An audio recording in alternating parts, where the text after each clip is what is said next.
Hey Patriots fans, if you want to see Toyota's best offers, including those not seen on TV, go to buyatoyota.com. It's Toyota's official website for deals from the official vehicle of the New England Patriots. Toyota, let's go places. Some of the content of Patriots Unfiltered may not be suitable for all audiences. Listener discretion is advised. The world's original podcast. Welcome to Patriots Unfiltered.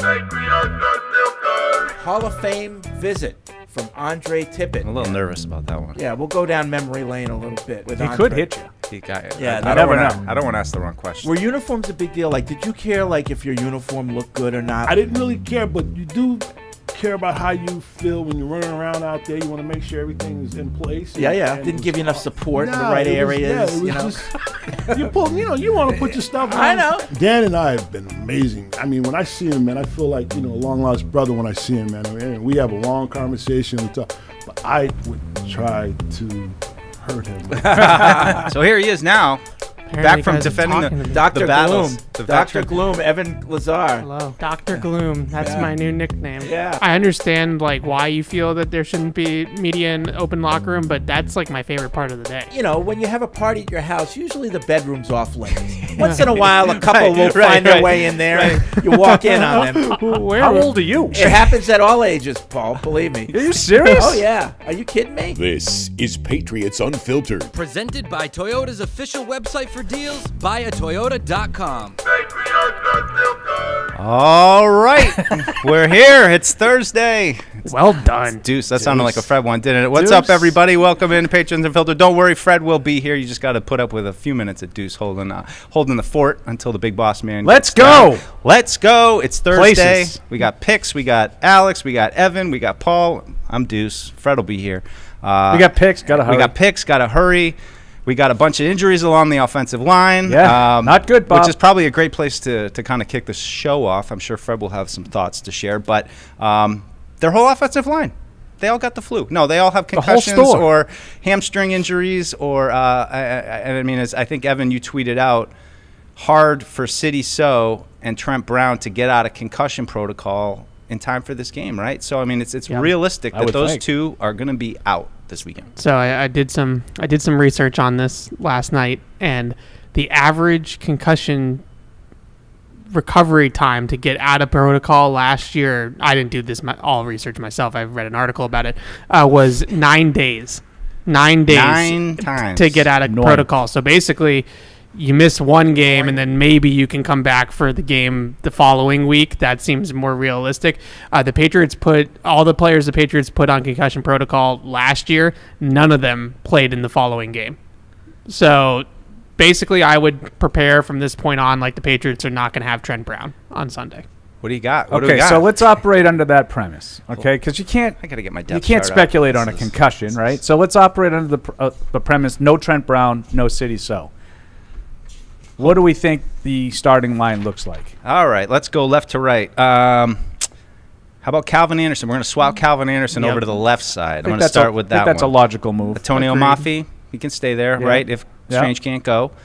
David Andrews, we think, can go. Hamstring, though. I'm going to say he plays. Yeah, He's going to play. say he plays as long as he has the leg is intact. We're all crossing fingers for Michael Onwenu at right guard, but perhaps James Ferentz maybe gets promoted. I don't know. He didn't get promoted last week. Some people saying he was like a coach on the sideline kind of thing going on last week. Yeah. Not sure what's going on there, but otherwise you're looking at Jake Andrews, Cody Russi, perhaps. Jake Andrews, Rusty. both centers. Both centers. Yeah. And then that leaves our right tackle spot. So that means you're One of the new guys. going to kind of spinning the dice with Lowe? either Vidarian Lowe, Tyrone Wheatley Who Jr. do we think or more of? Stuba. Evan, what have you noticed out of practice when you're watching Vidarian Lowe and Tyrone Wheatley? The 4 minutes that we have, I would say I would lean towards Vidarian Lowe, just because he has just a tad Played, bit right? more, A little bit NFL more of a track experience. record, pedigree. Well, I So- was with Tyrone on Tuesday at a community event, and he was telling the kids they were asking your favorite football memory, and he literally was like, "Oh yeah, this Sunday. That was my first time getting in an NFL game." That's true. Like, okay. Yeah. I would guy, lean though. towards, Great guy. but I like your idea of flipping Calvin Anderson, who I actually thought was serviceable in the game on Sunday.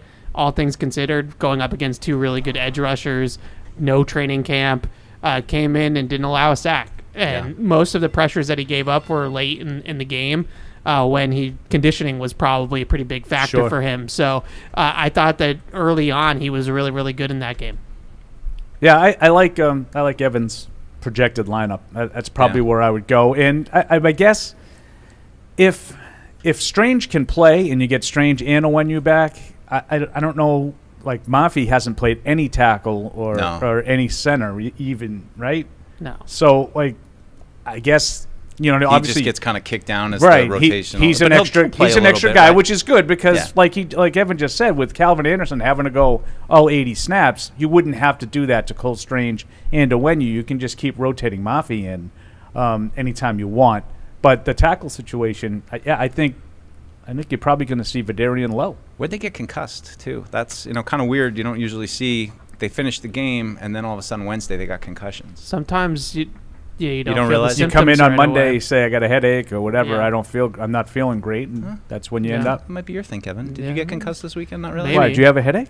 Yeah, I've been like I tested negative for COVID, so Evan nobody needs worry. to drink more water. But my head Lay off the has Diet felt Pepsi. like it's like in the he clouds had 2 for cups like of coffee 3 days. and 2 Pepsis. I He needs think more the water. Patriots are playing a little chess checkers with the Dolphins. Oh, Put a couple guys on concussion. Just make Tua think about it. You know, Awesome. on the other side of the ball. get the word out there. Get the word out there. Just hearing a lot put about it- concussions this week. I don't know, Tua. Maybe we should sit you. What are your thoughts? So it's a violent game, bro. You might want to rethink it. Oh God, people are gonna think we're like making fun of Tua's injuries. No, Evan's no, brain. I would never do that. Although, I'm scared of him. what was with Tommy Curran saying that like he basically thinks Mac Jones and Tua are the same player? Like, did you guys see that Oh, I last missed night that. on Yeah. one of Paul's? Do those count as your shows, Paul? When it's on That's not. the But that TV? used to be one of my shows, Not but they no anymore? longer ask me All right. back. So One of the other shows. no, I haven't been on that regularly in a little bit. I don't know. I push back on that a little bit. I think Tua has shown a little more than Mac so yeah, far. I think no offense to that Mac. I don't think that story's closed. Like I was asked that yesterday on one of my shows. I would say right now Tua's done more. Well, but I don't think that like book is closed. Here's I the think thing. that's still ongoing. When Tua's been healthy, that offense does well, particularly after they got Hill and Waddle. Yeah. But even before that, Even before that, He when won. when he was healthy, they did well. And now the argument has been, well, if you got Mac Who 2 couldn't. elite Yeah. receivers, he'd be good too. Yes, he would be better. I don't know if he'd be as good as Tua has been with those guys. I'm telling you, he's surprising a lot of people. I mean, I just speaking for myself. And I've limited sample size. I haven't watched all of Tua's snaps, but he's made more wow throws to me in my sample size of saying I haven't really seen those kind of things consistently from Max. Certainly, Max had some plays, but I've had more than a handful of times with Tua that's just like wow, that was a wow throw He just seems to for have me. a sense of, making big plays. And I put him in the same breath yesterday as Drew Brees. I don't do that lightly. Drew Brees is a Hall of Famer. Yeah. Who So stayed healthy other than that injury? You know, so that's the thing. Like he's got to stay out there. And but I see the same type of player. Like not a big arm, not a tall guy, but he gets it where it needs to be when it needs to be there. Not amazingly Yeah. mobile, but they just have that great anticipation. They see the field, and really good accuracy makes up for everything else. Yeah. The game that Tua played on Sunday was ridiculous. I mean, he was making throws, all different types of throws. There was a couple of throws that I just found myself saying, I don't know if Matt can make that throw. Moving to his left, obviously he's a lefty, so moving to his left and then throwing off platform on the run, or stepping up in the pocket and coming to the second read and throwing it, off platform again to Tyreek Hill on a wheel route. Like those types of throws that are when things are not, there's a muddy pocket or he's on the move. Like I think Tua has a much better instinct for that type of playmaking than Mac does. I think Mac might be a little bit better pre-snap than Tua of figuring out where he's going to go with the ball before the ball is snapped. But in terms of actually making throws down the field and doing it not always from the perfect conditions, I think that Tua has him pretty good on that. So if he can stay healthy, I think he's going to have a pretty good career. Yeah. Well, hopefully not this weekend though. Yeah, right. But, I don't know what you guys. We just opened with the offensive line situation. Yeah, we ran down. That's a tough one. Yeah. That's a tough one. I mean, you asked the question, can they patch it together? If Onwenu and Strange are not coming back, and you've got Trent Brown out with no, the answer is no. It's going to be a long day for the offense. So I hate to say it. I mean, yeah, what we came up with was at least one of those two guys comes back, Strange and Onwenu. So. If they're both out, then you're looking at Russie or Jake Andrews having to play, right? Yeah, they played Russie a little bit at guard when they were trying to feel things out in camp, a little bit. Yeah. And we don't know what David Andrews has a hamstring. Like now, you could probably as a lineman play with that, but I don't know how that's going to hamper him. I just wonder either Onwenu or Strange or both. Like, how close were they in week 1? And was that a situation where they said it's a long season, let's not push it? Yeah. Or this game in week 2 is more important than week 1. Well, it's a divisional game, so right off the bat, I think it is more important. And unfortunately, for better or worse, I guess, if those guys are 95% and you're down all these other, no Trent, kind of have to play now. Like, you kind of do have to push the envelope a little bit on it. So I think that's the situation that they're in. I mean, I don't need to go down the road of 0-2 teams and all the metrics that tell you that even just starting 0-2 basically sinks you in a hole that some teams can't come out of. So I think it is a big game that if they're 90+% healthy, but they're not 100% healthy, that you might have to push it with Strange in Onwenu. Yep. So I can understand why you would start the show talking about that, because that's the big story right now. Yeah, and that was the big change from when we had our show yesterday and when we got the injury report, because I don't think any of us, obviously Trent Brown was on the radar because we knew he wasn't out there, but concussion not being out there is different than right. Well, it's Evan's point. The average injury. It almost means he's definitely not going to play. Whereas if it was just like Andrews, Andrews was out there. Anytime a guy's not out there Wednesday, and I think that if they do come back in various stages of health, I think getting Devontae Parker back is important too, because you're going to be under pressure. You're going to have to get the ball away quick, and throwing it up on a 50-50 ball might be part of the necessity. And having a guy that can win those is going to be important. Yeah, still limited, right? He was still on the report, limited with a knee. But having not to channel Bill, but we like to have all our players available. And I think every healthy body helps. Counts. I think that there's a bigger picture conversation that Devontae Parker moves the needle so much for the Patriots, but Devontae Parker moves the needle for the Patriots. Right. What does that say? You look at 3 targets for Kayshon Boutte in that game last week. That if Parker is on the other end instead of Kayshon Boutte, I have to think that they're completed. You have to think they win the game. I mean, I don't know. I obviously missed all the Eagles' digestion from earlier in the week, but to me that was all I could think about. He would have come through with a couple plays. He always does, but unfortunately he's also always battling injuries, it seems. So it's kind of the battle of him. Yep. What else? Huh? Dolphins injuries? I'm trying to recall. They do have Mostert didn't practice. Everybody else was at least limited. He was their what's primary their guy. Offensive lineman? Taron Armstead. Didn't play last that's week. a big one. He's got everything. He's one of those guys. He has multiple injuries. You know how we like to say. Is anything not head, shoulder, knees, and toes? Yeah, he's got back. What has he got here? Back, ankle, knee, and nothing. Yeah. But he was limited, and evidently he had a chance to play last week. He didn't, and their line held up pretty well. I mean, I don't know how much pressure Tua was under in the game, but he was not sacked. Yeah. So I think that's going to be a part of this game, pass rush for the Patriots, and can they do it without necessarily selling out? Because obviously there was and they were playing this on the radio yesterday. I think it was on Monday's press conference with Bill.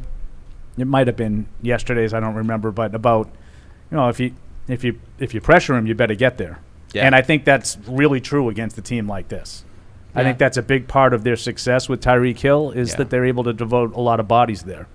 And if you're having to sell out to get after Tua, that takes some of those bodies away. Just how important do you feel like defending the middle of the field against this team is? Because I feel like so much of their damage is just catch and run on dig routes, slants. I mean, just that, and they catch it and they're off to the races. Well, there was one. You probably saw it, Evan.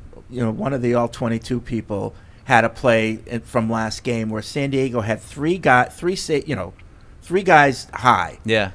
And it looked like they were giving Miami the middle of the field, but obviously somebody was going to come down and take whoever was going to go into that zone. And Tua saw it. He saw that middle wasn't going to be there. Stepped up on the run, threw to a one-on-one Hill down the sideline for like 45 yards. That's the play Evan was talking Yeah, about. that might have been. That he climbed the pocket.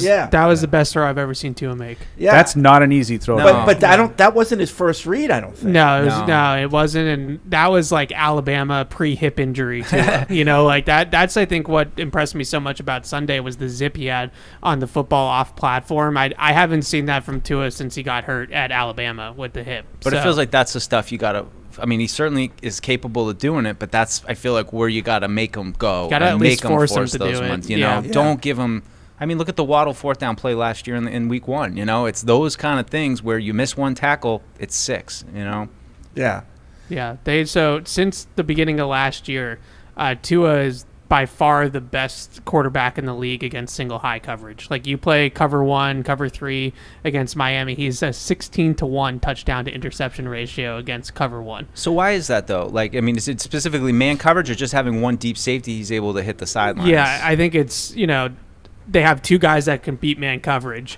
And if you have one single high safety, you probably have some sort of robber in the middle of the field, but you're not really helping to both guys, right? And you can't leave Tyreek one-on-one with no help over the top. You just can't. Unless you're going to get there quick against, you're going to get to Tua quick.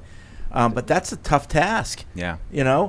The Patriots are going to have to give up yards. They just can't give up in chunks. If I was the big plays. If I was them, and this is what I kind of wrote about in my game plan, I would let them run it. Like if you're gonna, especially Mostert's hurt. Absolutely. So you can play the 2 high safeties and you don't even have to play.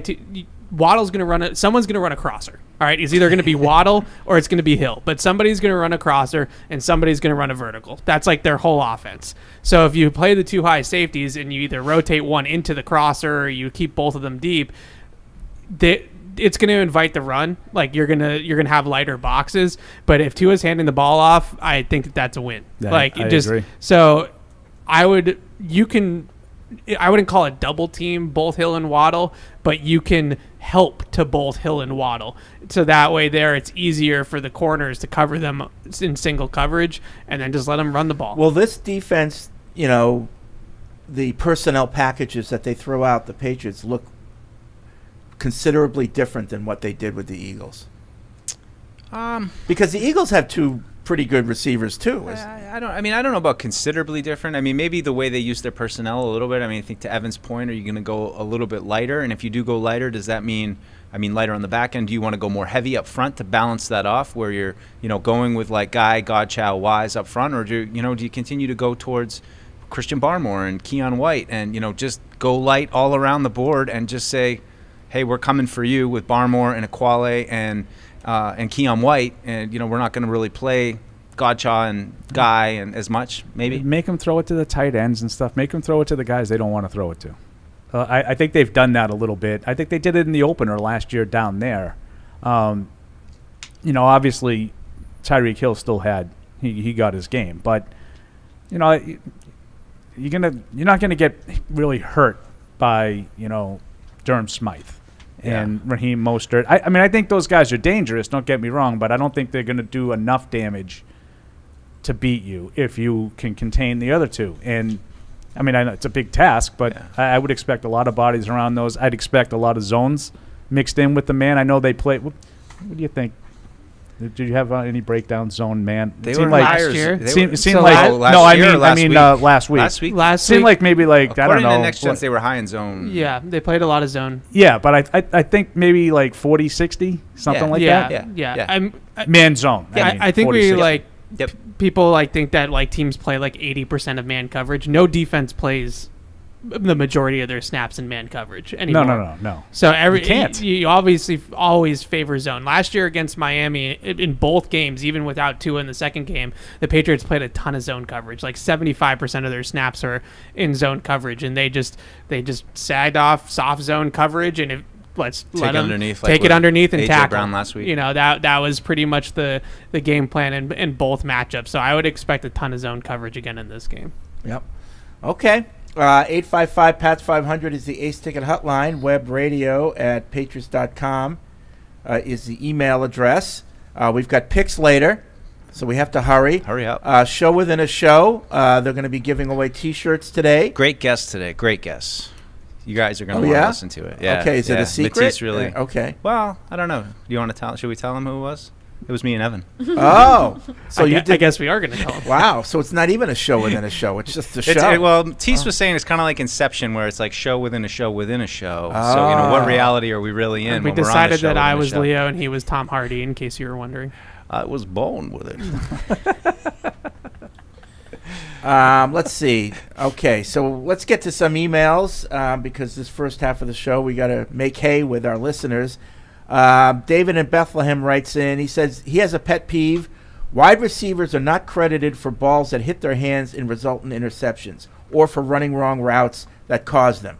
I'm ready for Evan and Paul to opine. What was that? That's true. They're not. They're not. But But if we're if it's a drop, they're credited with a drop. Right, Mhm. but Like Kadarius Toney in the opener was credited with a drop Yeah. on that pick, but it still is an interception for Patrick Mahomes. But Yeah. if this is like, but it's not. It isn't fair. I mean, like Burrow had one that went right off. Yeah, but where does it stop? Yeah. Like, there's- do you where's not the credit the grade? guy for Yeah. a completion when the guy makes a ridiculous catch?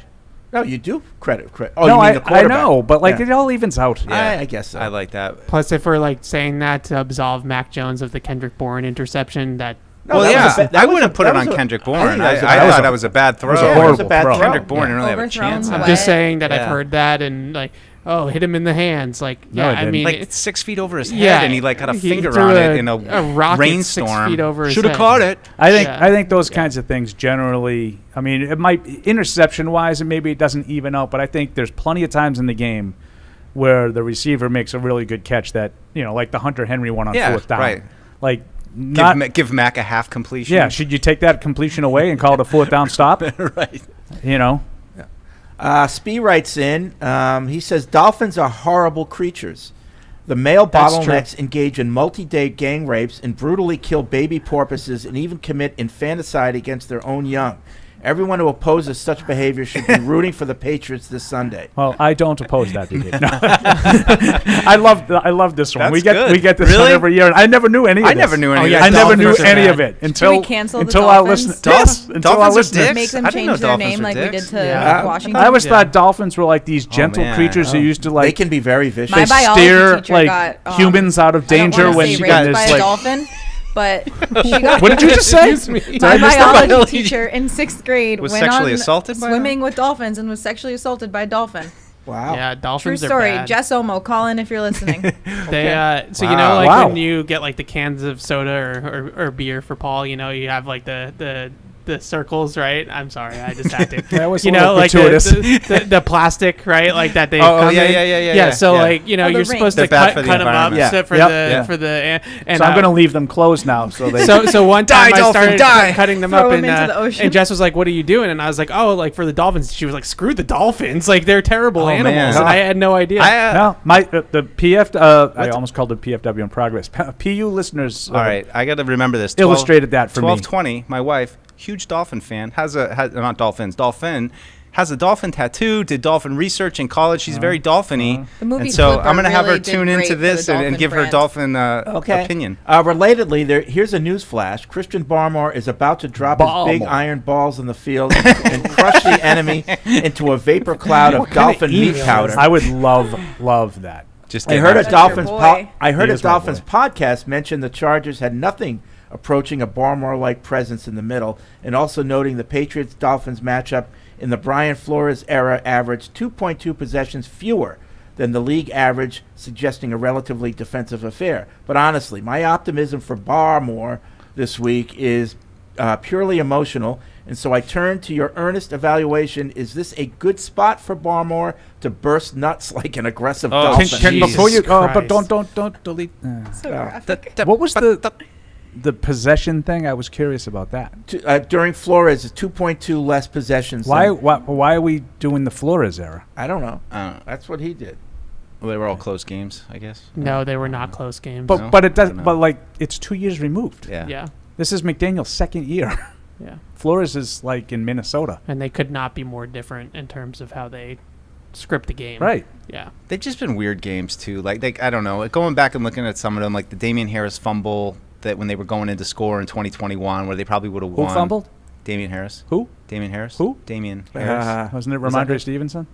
No, I thought Damian Harris No, fumbled. He against fumbled the earlier in that Dolphins. game. Yeah, I think it was. Yeah. David Stevenson Harris. fumbled in that game too. Then I blocked that one out because he's still on. because the he's team. still on the team. Yeah, no, I get it. Fred taught me Blinders. Fred taught me that. The Junior guy from the Bills can't hold on to the ball. Junior from Canton writes in, my question is more for Paul Oh, no. because I never know how he truly feels about this offense outside of Mac.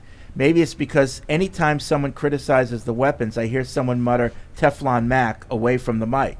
It's So not my- away from the Mac. I mean, away from the mic. So my question would be, how good does Paul think this team would be this season if we had a top 5 quarterback instead of Mac?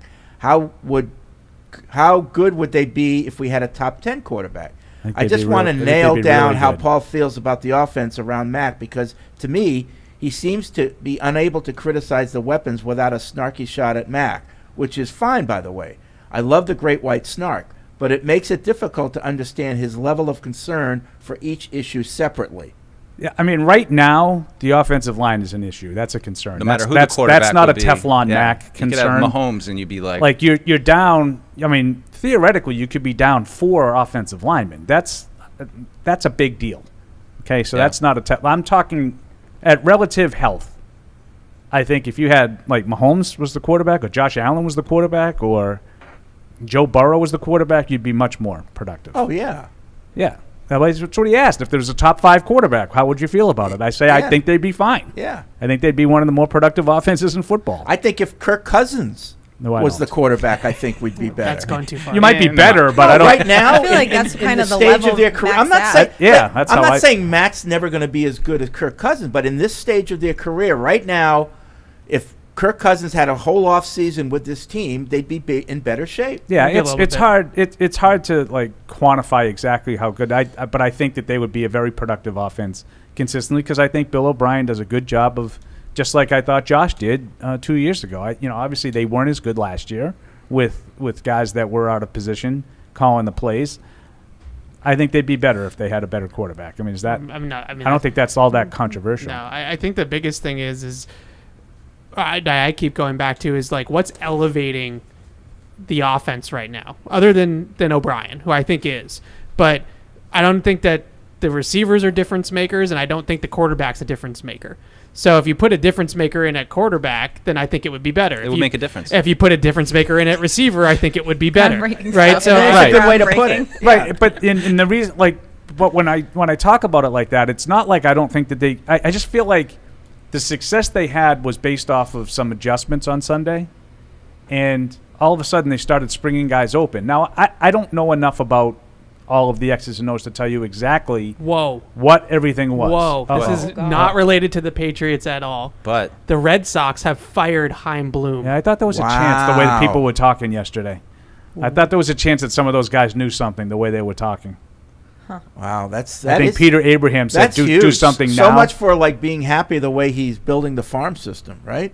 You're fired. You know, Clean out your that was locker. yeah, that's huge. Big Boston sports news. But the whole thing, what I was getting at offensively, I'm open for the job if they want to hire me. I hope he goes scorcher. you an and analytics just- guy, Fred? No, No? no. You you got a feel for the baseball? I'm just an old baseball guy. You know, go back to the old ways. Bring back the No more of this money ball. so you think this is anything John Henry related, or this Well, was just- obviously, John Henry made the decision. do you think Chaim Bloom operated the last 3.5 years because that's the way John Henry wanted Yes, him to do can it? confirm. I had shared a nice drink, or I didn't share a drink with him, but I met a guy that works With- in the farm with system, John Henry? No. that formerly worked for the Red Sox, knows Chaim very well. And That So- was his so potential he's scapegoat. So he's John being Henry done was the dirty. one who decided to play Yeah. Adam Duvall. so John Henry did that. No, but make the trades, build the team this way, run it like a poverty franchise. See, the poverty thing I can live with. He didn't have to sign the Ooh. shoemakers. that he signed. Like, So- I think he's like 0 for his Red Sox career in transactions. So do you, I don't think that's true. I think they signed like one and then the one guy that they actually won on, they sold for nothing. Hunter Renfroe. So would this guy say that Chaim Bloom is being done dirty? Yeah, according to this guy who works in a farm system that's interesting. For someone in, I'll just say it, the Rays farm system. So they're very familiar with the Red Sox. He was like, this was Chaim's dream job. He's a local guy.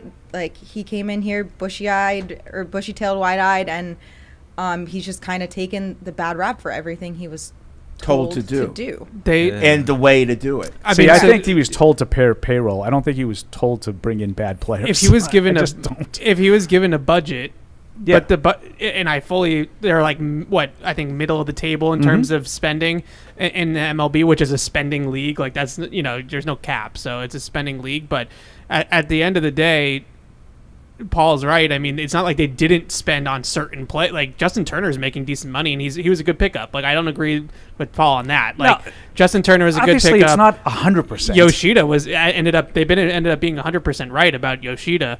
But what I wonder about with the Red Sox is, like, are they going to hire like a Dombrowski type that's going to go out and spend $300 million in the offseason? Yeah. Or same directive. I heard they might try to bring Theo back. Or is it another? Theo's been around. When I went to do the first pitch with Cardona on Patriots Day.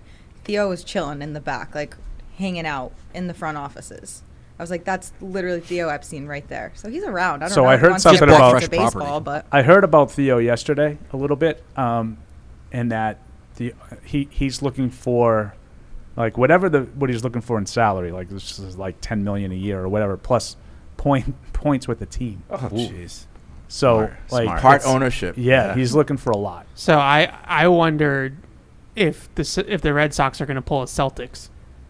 Alex Cora up to GM, new manager in for Alex Cora. That's what I think is going to happen if Theo doesn't come. No. I think that's what. Is that in Cora's wheelhouse? You think? I think he's such a player. I didn't know if it was in Brad's wheelhouse, and he's done a pretty good job with the Celtics. Brad's a genius, though. I don't nothing against Cora, but like, he just seems like such a player's guy, you know? It just seems like this year for Cora, and I get it because they were losing a lot, so it definitely could, like, the day-to-day grind of managing, I think his press conference. Well, plus if you don't agree, like if you're constantly in disagreement with your GM, it makes it tough. Yeah, but I don't know. We digress. Yeah, it's interesting. Yeah. Interesting Boston stuff. But yeah, I mean, back to the offense for the Patriots. I mean, I just feel like if they had a guy that could make some plays, they wouldn't have to always rely on scheme to get things going. Yeah. That's sort of the way I feel. I was just going to see some of the, I guess, the reporting from Andrew Callahan this morning that people within the organization don't see Juju as a top, 3-4 receiver. I think they said. I think he said that they think he's the fifth best receiver. So and not for getting nothing, paid that way. He wasn't on the injury report yesterday. No, correct? No, and I thought that was interesting that he was not even listed. Because the way Bill is speaking in the press conference, you could have I would have given you my right pinky. Yeah, and been like, yeah, he's going to be on the injury report. So what I worry about with Juju, I take that pinky. Is it pretty good? Yeah, is it an Edelman situation where, like, the knee is just never going to get better and it's all about bone on bone, pain tolerant? Ready to what was the term? Ready to explode at any second. Ready to explode because like if he's injured or if it's the knee is bothering him, then, like, why not just put him on IR for a month and see if he can come back? Because it's not going to get better. But if it's not going to get better, then that you just got to tough it out. Just play him until he drops. Yikes! Right. Yeah. Not what they needed. If they had an epic miss on this guy, that is not what they needed. So what if Parker is back, and is he inactive? Juju? Yeah. No. Probably between him and Booty. I would think Booty would be probably. Him or Booty. Yeah. I don't know. They both played on Sunday, and Booty played twice as many plays. Yeah. Well, Booty's got a hamstring too. Okay. So maybe. Right. Maybe. So health. Maybe. I don't know if Booty has a hamstring. I mean, if we're he's dragging his foot to try to stay in bounds, he pulled it. I mean, if we're looking at this, like, objectively and at face value, he's not on the injury report, and a report comes out sort of the same day. Yeah. That they don't consider him the first, the second, the third. You know, like, then you're considering him behind everybody that's on the roster. Yeah. That's why I'm asking, is he going to be inactive on Sunday? It's possible. Like I said, if it's an Edelman situation where he's never going to get better and it's just a pain tolerance management, then I guess it doesn't really behoove them to put him on IR or like sit him down for a couple weeks. But I would at least try that. I mean, so early in the year, it's not. You have a long way to go here, and if you put him down for 4 weeks on IR, and then he comes back on Halloween and plays well down the stretch, like then what difference did it really make that he wasn't in? Absolutely. I mean, I wonder if they said we shut him down in the spring. We didn't want to see him till July to try to get it healthy, and it still isn't. And now he doesn't know what he's doing. So what good is it? Right? No, it's maybe even worse. We gave him all that time off, and then he didn't learn the system and whatever. There's just no juice there. There I don't hasn't know. been any juice there all summer with him. No juju. Interesting to see how Bad that juju. unfolds. Colin in Kansas City. Fred's right. I do come here for a safe place. Turns out he has a feel for the league and the show callers. He definitely has a feel for the league. I come to PU both to process our wins and our losses, strengths and weaknesses. I listen to this over Paul's show because I know I'm going to get both sides. I do want to say that I think it's way too early to say, like Mike, I won't forget you, Brady Dussault. Things are coming home to roost. I think it's easy to poke holes in Bill's team-building strategy, but let's at least give it a few weeks to say nothing is changing. It's a new season. Are you willing to give them a fresh start and save the team-building roster woes for the offseason, or are we eliminated from the playoffs? I'm personally optimistic that we might have some young players on both sides worth keeping and developing, and I'm eager to see if Matt can show us something. I'm not ready to call this season a bust. No one called it a bust, No. but like if that's enough for you, then I'm not Right. going to argue with you. Then cool. Like if that's Alex, are you ready to call the season a bust? I think I came in for the optimism today. Okay. I So felt no one really on this good show is after ready that to call Eagles the game. season a bust. And coming home to roost, that comment was in regards to the offensive line, which I mean I stand For by not that. getting- Like they didn't address it enough. They invested in veterans who are now hurt and haven't been reliable over the course of So I stand by that point. I don't think the offense overall. The other thing I would say is coming to roost is just the drafting in general from 17, 18, 19, 22. Like those drafts now, they don't get the players that they need right now. Sean from Princeton, West Virginia, have a question for our film guy, Evan the Misunderstood Lazar. Thank you. After watching the film, what do you think the Dolphins' weakness is, and how could the Patriots exploit it? Like the defense of the Dolphins, I assume, is what he's talking about in terms of weaknesses. I think that for right now, the biggest thing that I saw is that like Fangio is a great defensive coordinator, but they're in the very, very infant stages of adopting his type of defense. Like that defense has been in the Brian Flores Patriot style of defense, single high, man-to-man, blitz. Like they're playing a totally different type of defense now. And I think that there were some true growing pains on the film against the Chargers. So my whole thing, I would just stress them mentally, like motion, change the formation on them, run all those bunch and stack alignments with the option routes, and let's see, can they cover a 3-by-1 bunch? Like, do they know who's supposed to be on who and who's supposed to be where? And can they cover misdirection? Can they cover that type of stuff that takes a Simon Sound football to do? And try to get them now because they're going to get better, and when you see them next time 100%. at home, they're going to be. And by the way, I don't know if think. you guys mentioned it, but I don't think weather's going to be a factor at No, all. I it looks think it's going to be an gorgeous. actually great Beautiful day day. on Sunday. Yeah. So Gorgeous. Gorgeous. Middle of the field, I always like to attack against a lot of defenses, but I think that's what Mac does best. And I think it puts a little more pressure on if Evan's right and they're not really got all their assignments down yet. No Jalen Ramsey, so that's obviously a big. They wanted to improve that secondary. They weren't able to get him back for the first half of the season. I think Howard's a really good player. I don't think he's what he once was. I think he's sort of slowed down. Stress them in the middle. I like the safeties, I will say. Yeah, they play a lot of two Brandon deep Jones safety. and Javon Holland. They play a lot of two deep safety, and what I think is interesting always with the Patriots is like, why would you play two deep safety against the Patriots? It's designed to take away big plays that the Patriots aren't really interested in trying to get. Right. So Dare him to run. Dare him but to that's run. Fangio's system, is to play the two deep safeties and then spin it. And does he stick with that, or does he just put 7 to 8 guys in the box and say, I know you're not going to beat me out here? Yeah, and with our offensive line issues, do you kind of revert back to that blitz heavy? It's not going to hold up long. Yeah. You're not going to have the time to push it down the field. Ron in Conway, New Hampshire. I don't think anyone in football, as a fan or not, dislikes Tyreek more than I do. I appreciate his skill and talent because he's so good. just once, I'd like to see him run a crosser and have one of our defensive backs put a helmet in his shoulder, decleat him, and flip him upside down so hard that he vomits up snot bubbles. I don't want him to get hurt. I just want him to shut his mouth. I'm so sick of his stupid comments. I, like Fred, hate them, the Dolphins. Feel like he does. I feel like he does about the Jets. Anyway, I'm hoping that we keep the game to a loss of by less than 10 points. I want the Patriots to win. After that whole email, they're going to get blown But I just don't see how they win. Kill Tyreek You want or you'll Tyreek lose. Hill coughing up boogers, but you Like, still no, think fans. Here's the thing. Don't, like, overemphasize week one. You're breaking the fourth wall, Fred. It was week one. Don't, like, just because they scored, went crazy. That means who they are. It's just week one. To be fair, Tyreek Hill's the best receiver in football. The best in football. Best number one receiver in football. Really? There's nobody that's harder to cover than I don't Tyreek think a Hill. lot of people would argue. Devontae maybe Adams, Justin Devontae Jefferson, Adams maybe? and Justin Jefferson have arguments, but in terms of like who I am most afraid of when the Patriots go into a game, it's Tyreek by a mile. He's just so fast. One missed tackle and they put him in motion on like every play. So he has gets a running start. superpower that nobody else can match. Yeah. Like, Devontae Adams has his release package. Justin Jefferson's a smooth route runner, but like in terms of like superpowers, like what's your best trait? Game-changing guy. Tyreek Hill is untouched. What does he say? What is the Yeah, talk I on thought that was going to be really, the person because I hate Tyreek Hill, the person. Yeah. Too. Terrible person. Yeah. Terrible guy. Yeah. I don't really have any problem with his football. No.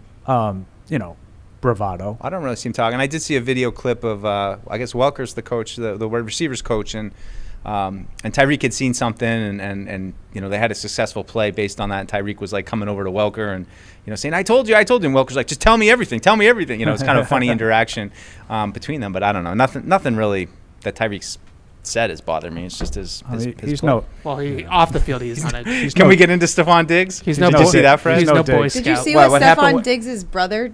No. Oh, wait. No. Don't. All right, What go happened? first. What Go happened?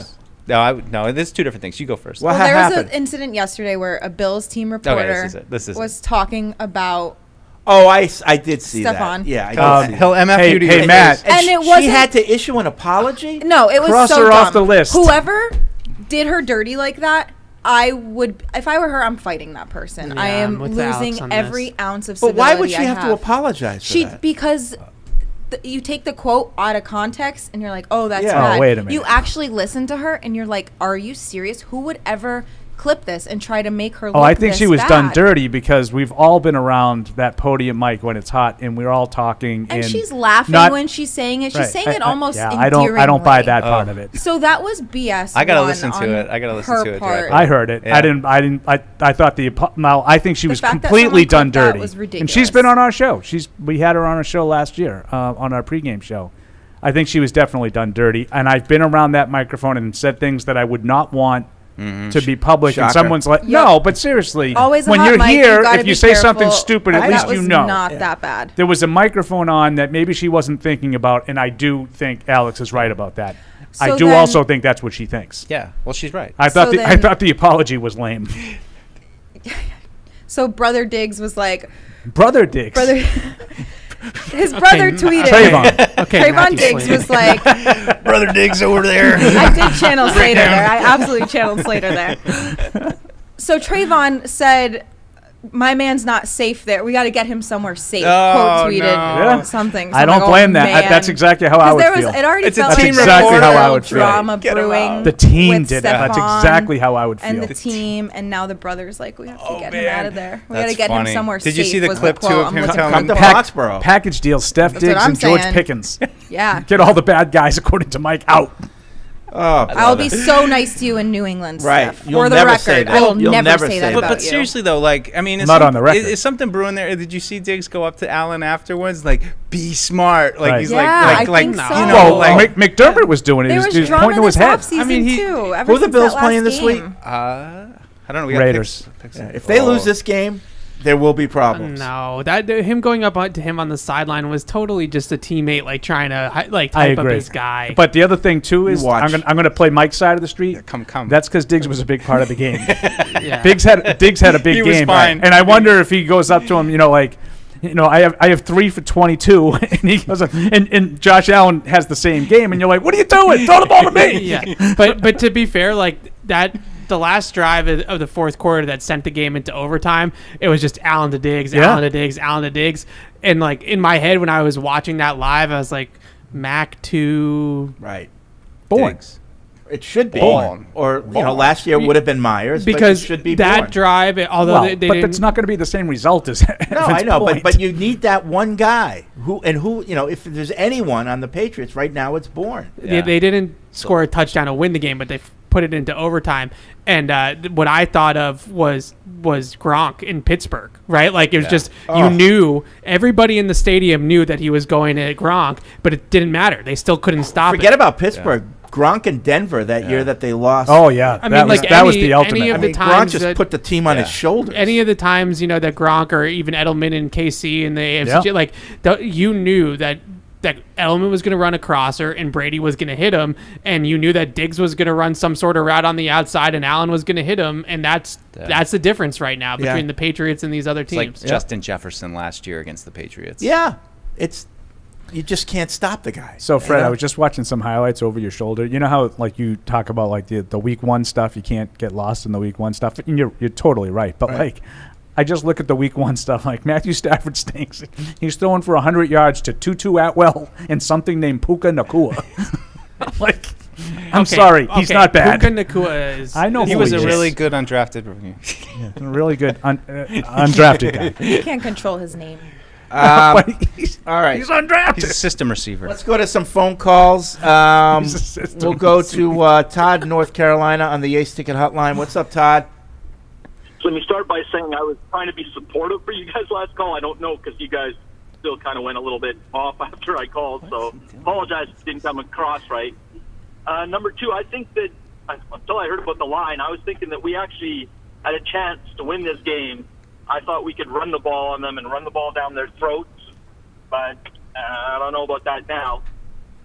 And my hope that what I want to see for this game is I want to see two turnovers that lead points from our defense. That's what I think it'll take for us to win, and that's pretty much all I got. Go Pats. Pats 27, Fins 26. Oh. Cheers. All right. I'm in Thanks, that. So Todd. they win a game That's my when they give neighborhood. up 25 plus points. There you go. There you go. And, Gotta happen sometime. I'll do the preemptive strike for Felger and Maz. Well, yeah, they needed 2 defensive scores to do it, according to Todd. He did make that Take point. him where you can get him. Tua will give you some chances. He will. All right. Paul's Foods here. We'll take a break. Show within a show. When we This come is ba- Fred's food here. I'm going to break the when- fourth when wall. we- This is when Fred's we come food. back. Paul's like, I did not get 2 More pizzas, calls, for I the promise, and emails, and then we've got picks later on. But stay tuned for the show within a show. They'll be giving away Patriots Unfiltered T-shirts right now. Get in on the action with DraftKings, the official daily fantasy partner of the New England Patriots. New customers can download the DraftKings app now and play free for millions in prizes using code PATS. That's code PATS only at DraftKings. Minimum $5 deposit required. Eligibility restrictions apply. See DraftKings.com for details. Isn't it time to get exactly what you want? Welcome to Red Hot Deal Days from Verizon, where you get your pick of our best deals. Like My Plan, where you can pick the perks you want and save on every one. For limited time, bring your own phones to a Verizon store and you can get My Plan for our best price ever.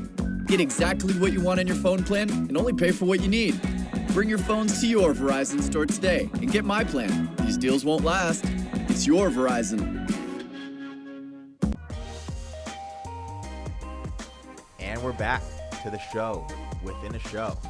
Matisse down here. I'm joined by Evan and Deuce, who are on a show now within the show.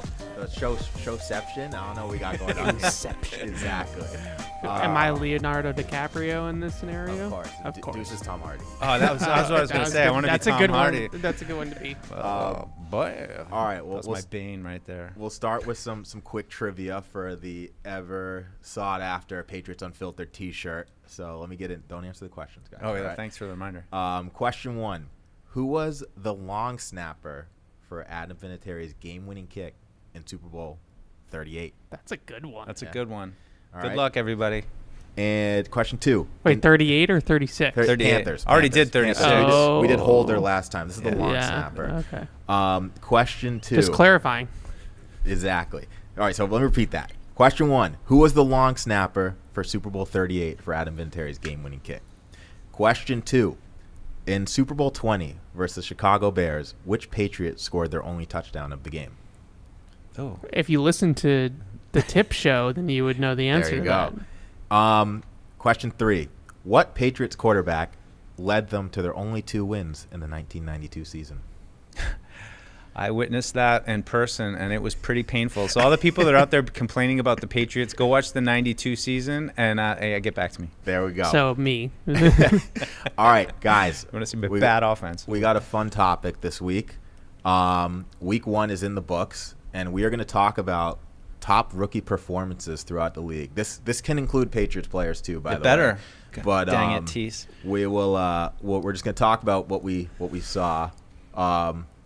Deuce, you want to get kicked off? I do, and I'm going to start with the first game, which was Jahmyr Gibbs. I was gonna say the same guy. I stole it from you. We got to look at him. I mean, I think he went a little higher than everybody maybe anticipated. Didn't get a ton of touches though. I mean, I'm seeing 2.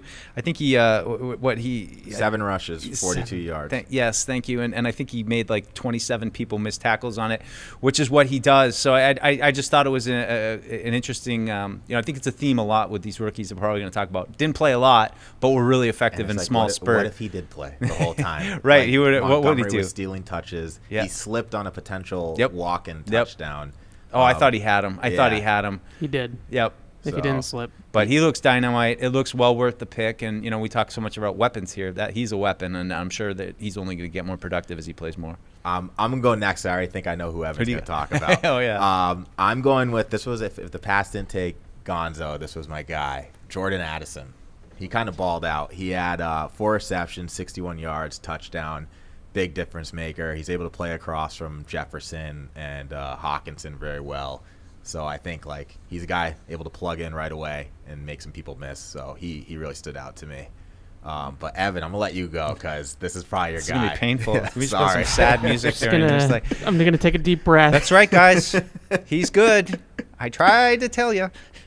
Zay Flowers. Zay Flowers. I thought you were gonna go. Zay Flowers, week 1, 9 catches on 10 targets for 78 yards, 4 forced missed tackles with the ball in his hand. What could have been? I don't lament the Gonzo pick at all. We're all really excited for Christian Gonzalez, and it would have been pretty much impossible for them to have both. So I get that, but I'm not quite ready to take a victory lap on Zay yet because it's only 1 week. But I'm pretty darn close because watching him with the ball in his hands is different. He just looks different as a ball carrier. He looked very comfortable, which a lot of rookies you don't always see. He just looked like he was ready to go. Human joystick. Yeah. Talk about joystick. First touchdown for Bijan Robinson. Oh, that was nice. A pretty icy move right there. He looked awesome. And same situation with Gibbs because they had the Lions had Montgomery. They had Algieri. Yeah, Tyler Algier. Yeah, Algier, and even he looked kind of good. Yeah. But man, I mean, Bijan Robinson. I mean, I think I remember during our draft coverage, Evan kind of was really pumping him up, and of course, you see him. Of course, he looked great. I kind of ignored him a little bit, even when they were saying, "Oh, the Patriots love him," but he looked awesome. Yeah. I mean, he looks like an absolute beast, and it seems like they're cooking down there in Atlanta. They got something growing, I think. Hopefully, they pay him when he's up for a contract. Is that how it works? You're allowed to do that? If you're Bijan, do you think about doing the holdout after year 2? Like I think after year 1 is a little. He's played one game. He's playing in his holdout a little already. Too early. But once that you're eligible for that first contract extension, if you're Bijan, you got to be pumping the tires for that for sure. Yeah. Well, can I jump in and just say, I gotta shout out the Patriots rookies, and I mean it's overall. I mean it's 11 guys. I mean originally I had 10, but I guess Jake Andrews got a couple snaps somewhere. But 11 rookies played, and I think the same thing. I mean Gonzalez played the whole game. The 2 guards played the whole game. Keon White was really effective in limited snaps. Marte Mapu showing going against elite players. Against elite players. I mean, it's it's just I think a lot. This is what this team needs to get to back to that level of contending. And it looks like right now, of course, things can change quickly. But right now, after week 1, it looks like the Patriots got a really good rookie class. So here's a question. What guys do you think this is a 1 week thing? I'm gonna throw what's his name? Puka Nakua. Puka from Puka BYU. Nakua. Does he keep it going? He's discount Cooper Kupp, I guess. Okay. Puka Nakua is for people that aren't familiar with this game. He's pretty similar to Pop Douglas. They had similar profiles, smaller, shifty slot receiver types.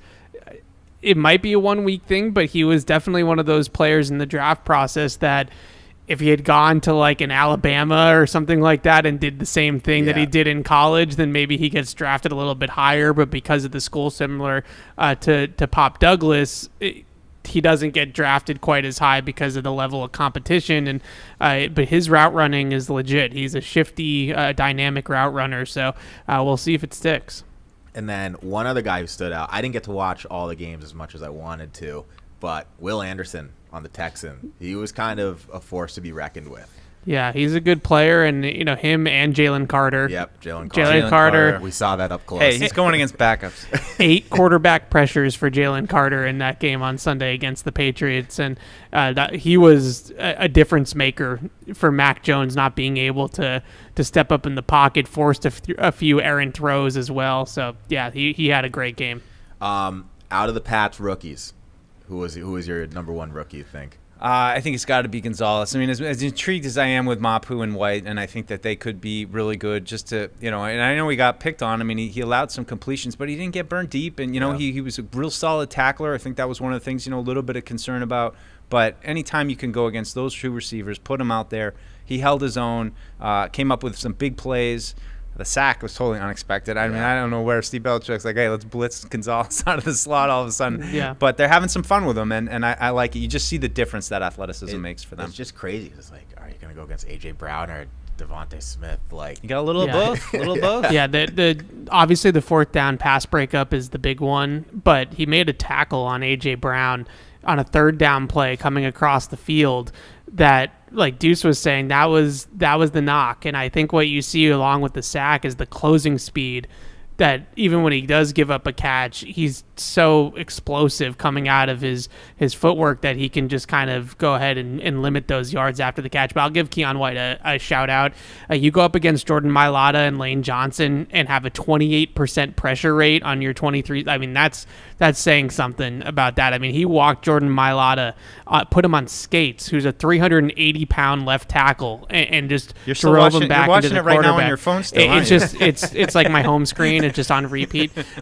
So he looked really impressive, and I think with him, he just more snaps. Like, get him on the field more and more and more as you can, and I'm sure they will. Well, they're both going to have a good test this weekend, especially Gonzalez with Waddle and Tyreek Hill coming to town.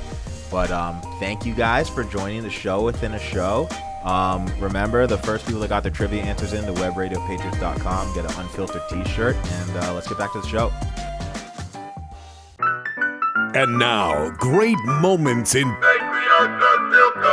history. I would have loved to have known Fred growing up. Oh, yeah. I'm just dead imagining serious. him cruising around Dennis. He's You've got done his white everything. overalls with nothing on. I've done a lot. Come on, Deuce. I've lived a hard Showing you all life. the highlights. I just want to go back to that moment in time with Richie Campanella and see what actually happened. That was like fifth grade. See whose side of that story is actually truthful there. Who's the other one? Richie Campanella. Who's the other one? Well, there's Ronald Robinson. Ronald Robinson, Michael Richie Massidi, Vincent Valentino. Yeah, they're all alliteration names. And they're all, Yeah. Oh, yeah. And they're all Italian. It's unbelievable. They're all kiddies. Right. Mark It's Avani. unbelievable.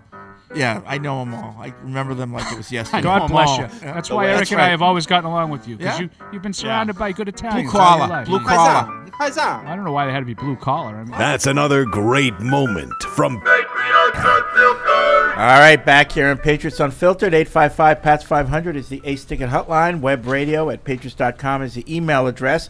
Bridgestone is the official tire of the New England Patriots, and Bridgestone tires are now on sale through September 30th. September 30th at all Sullivan Tire locations. Visit sullivantire.com for a location near you. Ooh, I need tires. They got specific now. Yeah. September 30th. You better hurry. I don't know if I can make the move yet, but hopefully there'll be another sale. We just gave away some T-shirts in the show within a show. We have new trivia questions. Trivia questions. Do you already know the answers? I do. Okay. Who was the long snapper for Super Bowl 38? You know this one, Paul. Which one's 38? Carolina. Brian Kinchin. Yeah. Ted in Charlotte, North Carolina got that. In Super Bowl 20 versus the Chicago Bears, which Patriots scored their only touchdown of the game? I don't know. Irving Fryer. Was it late? Yeah. I don't know. Oh, yeah, it was late. It was 46-3, I think. Yeah. Tim Henson, our friend from I shouldn't say his last name. What Patriots quarterback led them to their only 2 wins in the 1992 season? Zolak. Zolak, yep. And the winner was Oka Wyatt. Okay. So, good. All right. Enjoy your T-shirts. 3 more T-shirts. Show within a show. We're getting through them. All right, 855-PATS-500 is A's Ticket Hotline. I said we'd get to some calls. Let's go to Willem and Philem. What's up, William? Hey, what's up, Fred? How you doing? All right. All right. Question for Paul, Evan, and Deuce also. But it's not for you, Fred. It's not for Alex, okay? Don't answer. Nothing against y'all. There's something they asked me. Oh. Gentlemen, do you remember when you asked me, do I want change?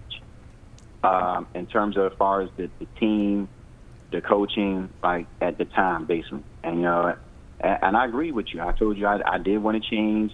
You know what I mean? Do I see that? To some certain degree, yes. I mean, in terms of how the offense looks way better, thank God. But I just want to ask y'all now, after this season, and if we don't make the playoffs, are you ready for change? I'm not saying I know y'all don't want Bill to go. I get that, okay? But do you want to see some type of change in terms of basically personnel, your offense? The weapons around, basically, because you're going to have some pretty questions you got to answer in the off season, basically, in terms of the defense. Pieces need to be that's going to be missing and stuff like that. So, what is your take on it? Well, yeah, I mean, if the reason why they didn't make the playoffs is because the offense just can't keep up, then yeah. I mean, I don't know if you want to call it change or infusion of talent or whatever. And I'm fine if Bill, with Bill being the coach, but I would like to see him sort of have a change in direction with how he feels about offense, based on what I think. Now, that might not be right, but I don't think he overly believes in the number one guy. I kind of feel like change is inevitable no matter how this season ends, like because of their sheer number of free agents. And just, I mean, it feels like regardless, it's kind of an inflection point for the Patriots to kind of reset their roster a little bit. Bunch of cap space, bunch of free agents, not a lot set in stone about next season. So, I mean, I don't see how there isn't change next year. Yeah. Right. One last take, and I'll leave it at that. I couldn't think of, if we was getting new GMs, basically, there are two gentlemen, basically, I would love to see them doing. They've been doing it since YouTube, and that's Evan Lazar and Alex Park. And I'll leave it at that. Okay. All right. Sometimes, you're looking for an answer, and it's right there under your nose. You don't have to look. It's like Dorothy. Can you imagine how Dorothy Bedard wanted to would leave feel? Kansas, and all that time she had everything she needed right there in Kansas. Right. Well, I mean, Evan's already the OC, so you're just promoting him to head coach. It's not that big of a jump. Yeah. Let's go to Samuel in the UK. What's up, Samuel? Samuel, UK. Brilliant. Good job, Fred. It's not there. Let's see. Darpin in New York City writes in. He says he's got a bone to pick with me. Oh, good. How can anyone have a bone to pick with you? And I'm dead serious when I say that. Here's my bone to pick with not retiring number 12 and moving away from retiring jerseys. We mentioned I figured it was something that was not football related. Totally agree with that, but as great a Patriot as Gino Cappelletti was, is he even in the top 25 of all-time NFL receivers? So the possibility that a future Patriot player can wear 12 but not 20, 78, 79, or 89 is frankly a joke, and the decision makers are cowards for taking this path of least resistance. Either retire 12 and 87 or unretire every other number, which is what I support, so future Patriots can wear these and continue to honor the legacy of these past great Patriots. Well, I'm all for unretiring everybody, but I can tell you, even 12. If they don't officially retire 12, no one's wearing it. So then why can't you just retire it? Because they don't want that tradition anymore. They don't want it. Yeah, that is maybe why I'm not in those meetings anymore. That makes absolutely no sense at all. Like, if you're going to let it be worn, then let it be worn. Otherwise, retire it. Yeah. Yeah. Like, I don't understand this middle And if you thing. don't want the tradition to carry on, just do it with Brady and stop it there. Well, that's what I'm saying. Like, if you don't see the difference between Tom Brady and Rob Gronkowski, I can't help. I know, but I think they're just waiting for a little bit more time before they do unretire everything. Nobody's coming out to rookie minicamp in 12. I understand that, but I also agree with the emailer. I think Tom, just because you have some numbers that are retired that probably shouldn't be, and he picked a few that would fall into that 89, 20, whatever. Doesn't mean that you should no longer retire numbers. Like, you have a guy like Brady that's just so transcendent. You have to retire. Yeah, I mean, and I like still having those numbers in the mix. I like seeing 50 out there. Not right now per se, but just seeing those numbers still it reminds you of those players. Like when I would see Ninkovich wearing 50 and think about Vrabel wearing 50, or all the guys that have worn 55. Like, it stays. Right. No one's seen 20. And no one's really talking about Geno anymore, so I don't know if it would necessarily, putting that back into circulation brings up more conversation about Geno, but I could just say, for me, watching certain players, like, you see that number on the field, you remember everybody who's worn it. And I know that's a big college thing, is you have that legacy number. Mm-hmm. And 55 was always the linebacker number for USC with like Junior Seau, and then Willie got it. I think 18 for LSU was a huge number. Right. And 44 for Syracuse. There's a lot of those iconic numbers. Like the top players get them. That you get, and it's a legacy kind of a number. Maybe they could do it that way. Yeah. But, I mean, I would not want to see anybody, if I were in charge of the Patriots, I wouldn't want whether anybody or not wearing 12. If they unretire numbers, no one should ever wear 12 again.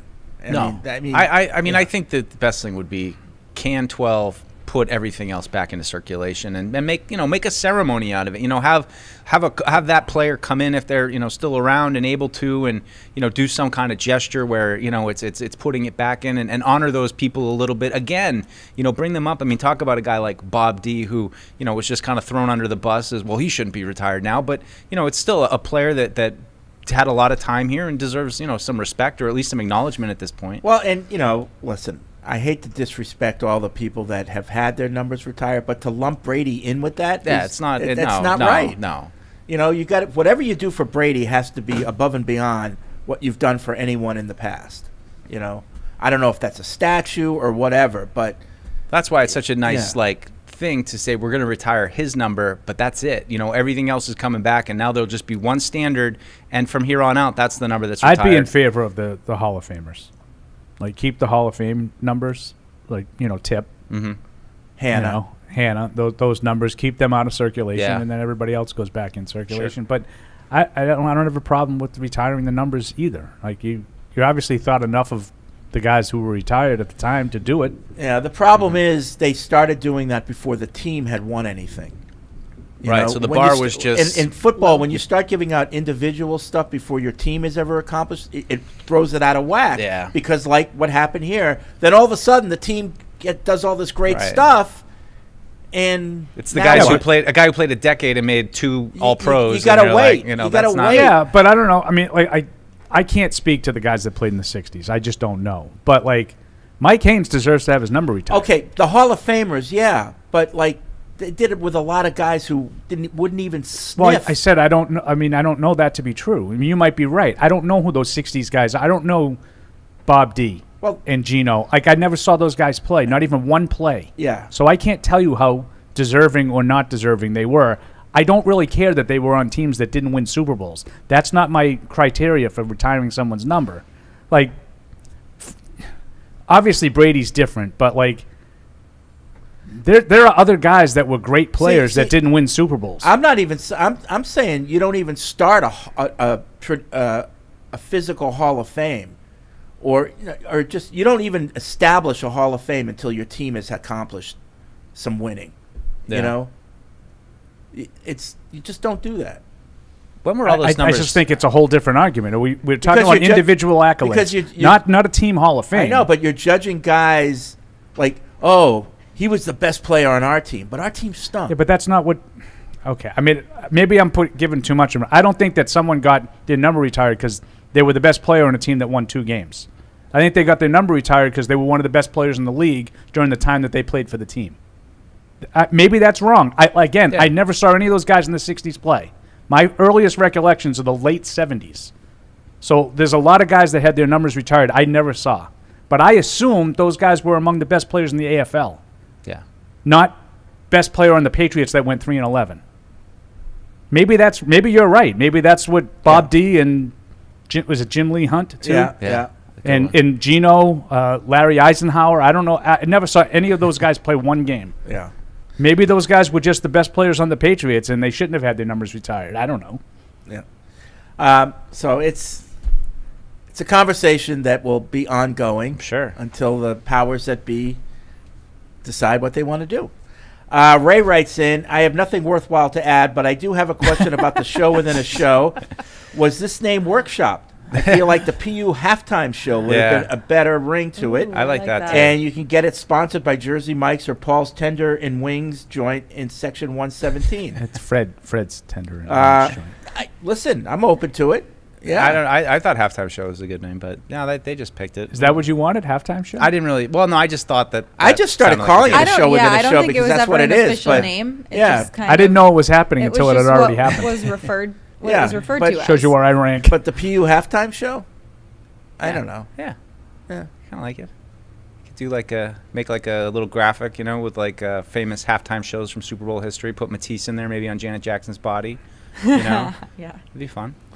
I have the final score for the Patriots. It's Patriots 17, Dolphins 29. Wow. Our lack of O-line proves to be our Rodgers' Achilles heel this week. That will be that would be really, really depressing. If not only they lose the game, but they don't have a chance to win it. I mean, it's probably something that I think we all are. We'll save for picks, but I think we're all feeling a little optimistic going into it initially. But I have to acknowledge what the offensive line is going to look like, and that it has to be a possibility that they're just going to really struggle offensively to protect and to open up. If they struggled last week to run the ball, how is their next level down of offensive line going to improve on that? It's a big task. Mark and Fall River, I'm here to pitch a new segment. After listening to Tuesday's show, there was a lot of talk about keeping receipts. I think every Tuesday you should have a segment called We Got Receipts, where you look back at the Thursday pick show and the analysis you made about the Patriots game heading into the weekend. No one wants to do that. And see how it Go away. Up. I'm up for it. This week. I think this could help a lot with the expectations game. It seems like everyone was arguing about whether or not they were better than expected when everyone has different expectations.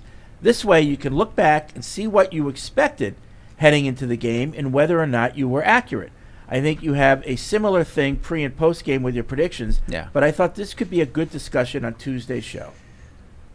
Yeah.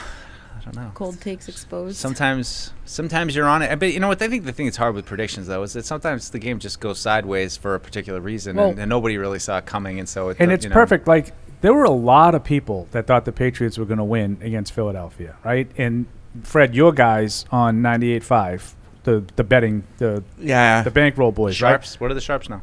A lot of those people that picked that, Hardy picked it on our show, Mike, with us. They were kind of right the way the game unfolded. They just didn't win the game. They didn't win the bet. True. Yeah. That's the thing about gambling, that you can be right about what you think's going to happen, but then I don't think that A.J. Brown and Devontae Smith are going to take the game over. I think they're going to contain Hurts, and they did all of those things. Yeah. And then, a turnover or two changes the game, and you lose. Yep. Nolan in California, for someone who usually only gets to catch the highlights of games unless it's televised, he's talking about Sunday Night Football, I heavily rely on your guys' information, and I absolutely love the facts and honesty of this outlook of the team. I do think Sunday's a huge game, and I do think it's winnable. However, I only think so if the running is better than it was and the Patriots control the clock and pace. I think that's always a factor, especially against an explosive offense like Miami's. But again, what does that starting five look like? What kind of holes are they going to open up? I guess we can just hope that it's going to be better if Calvin Anderson's playing left tackle and Vidarian Lowe is at right tackle, and these guys who didn't really spend any time this summer playing football can make it happen. But it's going to be a grind. It just stinks because I'm building this game up as a huge game. Even last week going into Philly, this is it. This is the division. You got to hold serve at home. You want to be not a third or fourth place team. This is a game that you have to win. But unfortunately, you're going to have to go into it shorthanded probably on the offensive line. Okay. Skip in Fairport, New York. I've been listening to the show since it was distributed as an MP3. Huh. In my opinion, the show has become... When was that? Probably, I don't know, back in the early 2000s. Did we do that? Early 2000s? Like you download an MP3 file? Yeah. It was on Napster. Wow. Yeah. You had to In pirate my it. opinion, the show has What a become time. way too negative. Huh. If I a don't host remember says that. something positive or hopeful about the team, another host feels obliged to counter it with something negative. That triggers the other host to opine on what they believe is a more important negative, and the whole discussion becomes just bitching about the team. Not a great way to promote the New England Patriots. I'd much rather hear a more balanced discussion of things wrong, signs of improvement, and hope for the season and future. I don't know what to tell you, dude. Like, do you listen to the show? Because like how many times can we all sit here and be like, the defense looked great? I mean, Paul is like, the defense is great, and you're like, oh, it's just a negative fest. And like, you know, just say I don't want to hear anything negative. Don't tell me anything bad about the team. Just tell me only the good stuff, and then be silent for the rest of the show. They want the safe space. Yeah, they get triggered. This is the 4th year since Tom is gone, and they've lost more games than they've won. It's hard to come up with positives to just fluff that off. That's all. Now, are we hopeful, Fred? That was our word heading into the season, right? Yep. Yeah, I think there's a lot of hope. I think there's encouraging things that happen Sunday even. You're going to find out in about 10 minutes that I think they're going to win Sunday night, and I think a lot of other people on the show think they are too. Breaking news. Right? But you can't just ignore the fact that they didn't win the game last Sunday. They didn't. And they didn't win more games than they've lost more than they've won. I think they kind of won. But scoreboard but in my Fred, heart. you're tongue in cheek and you're having fun with it. People think that way. I know. And that's why they think it's negative. Like, oh, my God, I didn't expect them to do. Well, you know what? A lot of people expected them to win that game. A lot of people picked them to win that game. I wasn't one of them. But this whole, like, again, I used this phrase on Tuesday, the whole little engine that could. When do you get sick of that?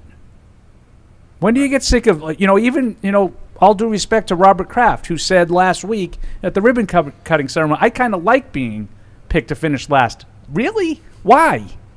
I kind of liked being picked first every year. Yeah, that was more fun. That was way more fun for me. Yeah.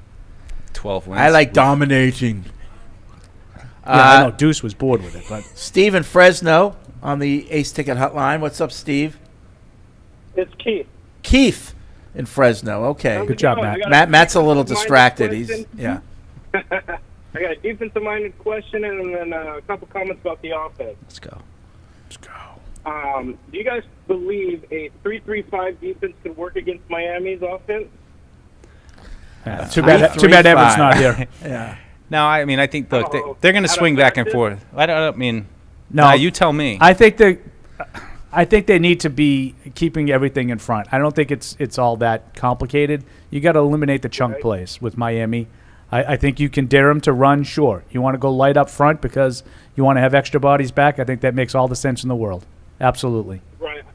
The way I see a 3-3-5 working is you got Keon White, Christian Barmore, and Dietrich Wise up front, and then rotating Jabril Peppers and Bentley in the middle with Jelani Tavai and Judon on the other side, with obviously Christian on one side, Jack Jones, and then Duggar and Mills on the top. Yeah, Jack Jones is on IR. It'll be Jonathan Jones with Christian Gonzalez. Jonathan. Mills Jones is on the team. And Mills hardly played. Mills doesn't really. He seems like he's third and long guy. Okay. Although I wonder if he's more valuable this week with the whole keep everything in front. You want a guy with some range back. I don't know. Yeah, maybe. All right, thanks, Steve. Steve in Fresno. Evan is back. Evan has returned from practice. Evan has returned from practice. Yeah, Evan has returned from practice. What was the mood? Who wasn't there? What did he see? All right, Evan, what do you got? All right. Nothing surprising out of Patriots practice today. No Trent Brown, no City So those are the only two players. Those are the only two players missing. So no surprises. I think it was a long shot to see those guys out there today. So the fact that they're listed with a concussion, are they pretty much out? Yes. Or, yeah. Yeah. Like, you don't get cleared in 1 week anymore. Right. That's what I'm thinking. Yeah. Evan said last year, every guy that was listed with a concussion for the Patriots did not play in that game. Right. Would you say the average was like 9 days? 9 days. 9 days out. 9 times. So. Sigh. Yep. Sigh for so. Yeah. Yeah, it's Frown for Brown. Along with talking some baseball, talking some Heim Bloom out there, obviously. Oh, was there a lot of grousing about that? Some grousing, yeah. Oh, yeah? Some grousing. There's a lot of former Red Sox Wow, writers out there. was Milliken out there? There was no, but we have some people on the beat that used to cover the Red Sox that no longer do. Makes sense. Chris Mason Shout out from Mason. Mass Live, Dakota Randall at Nesson used to do some baseball, And they like him. They like Heim. Yeah. No, Be my guess. they. I don't want to put words in their mouth, but I think the general consensus was that you can't be the GM of the Boston Red Sox and try to be the Oakland A's, right? Like that doesn't work in this market, and so that was how they didn't work in felt. Oakland either. Eventually, I think it was more about the how weird of a marriage it was to begin with to hire somebody that was going to play Moneyball with a $300 million payroll. Yeah. Other than that, pads today? No, they're pads yesterday. No upper pads. fields? Upper fields again today, yes. Okay. Yep. Mood? You know what? It Which was befuddles him. it was another short window. We only got stretching again today. And my guess is, and inside baseball a little bit, but usually when we get that very first practice period, we would see the starting quote unquote offensive line take reps together. Yeah. So my guess is that they are closing it down quickly because whatever combination they're working with without Trent Brown and City So out there, they don't want the external people, as we call them, to be tweeting about it. Now, did you get to see any of the positional warm up, or is it just like the stretching? Yep. So you couldn't even say, well, this guy went first when they went through their. Nope. Can't even give you that. Did you see David Andrews? Was he able to touch his toes out I there? did see David Andrews. He was out there. Juju still out there. That was the other conversation. Was I don't know if you guys talked about the Callahan report yet. Yeah, a little bit. And he some people came up to me and said, what did you think of that? And I just said, well, I wouldn't have put it in that exact phrase or words, but I can see where they're coming from with Juju. And, I think a lot of us just feel like why even play him? Why not put him on IR and then revisit in a month and see if he's healthier and has a little bit more juice? Because now, like Paul was saying earlier, if he doesn't play, if he only plays 40% of the snaps, you're going to get all the same questions of why wasn't Juju out there? Where's Juju? You paid him all this money and now he's not playing. If you put him on IR, then you don't get any of those questions. Maybe he bounces back. Maybe he has a better game. The optics are just. Yeah, he was the piece this offseason. 25 and a half, 16 million. The base is guaranteed. like 25, yeah. Which offensive player will have a noticeably better game in terms of numbers this week from last week? Stevenson. Ramondre, hopefully, right? That's a good one. You got to hope. Yeah. Maybe Douglas, if they play him a little more, gets, they pull back on Juju. They don't try to force that issue. Maybe he's able to get some catches because he's able to get open quick. The worst part about Juju, too, I just looked up his contract. It's a 2-year deal. The third year you could get out of, but they got Juju on the roster for the next 2 years. So it's not even if he's really washed, then there's really no moving off of it until. This is gonna go. If it keeps going the way it's gonna rival Mohamed Sanu in terms of. That's what Bedard especially if Juju Sanu. Especially if Jacoby keeps playing well, And he was he did get concussed, but he played like he usually does. He's a productive guy.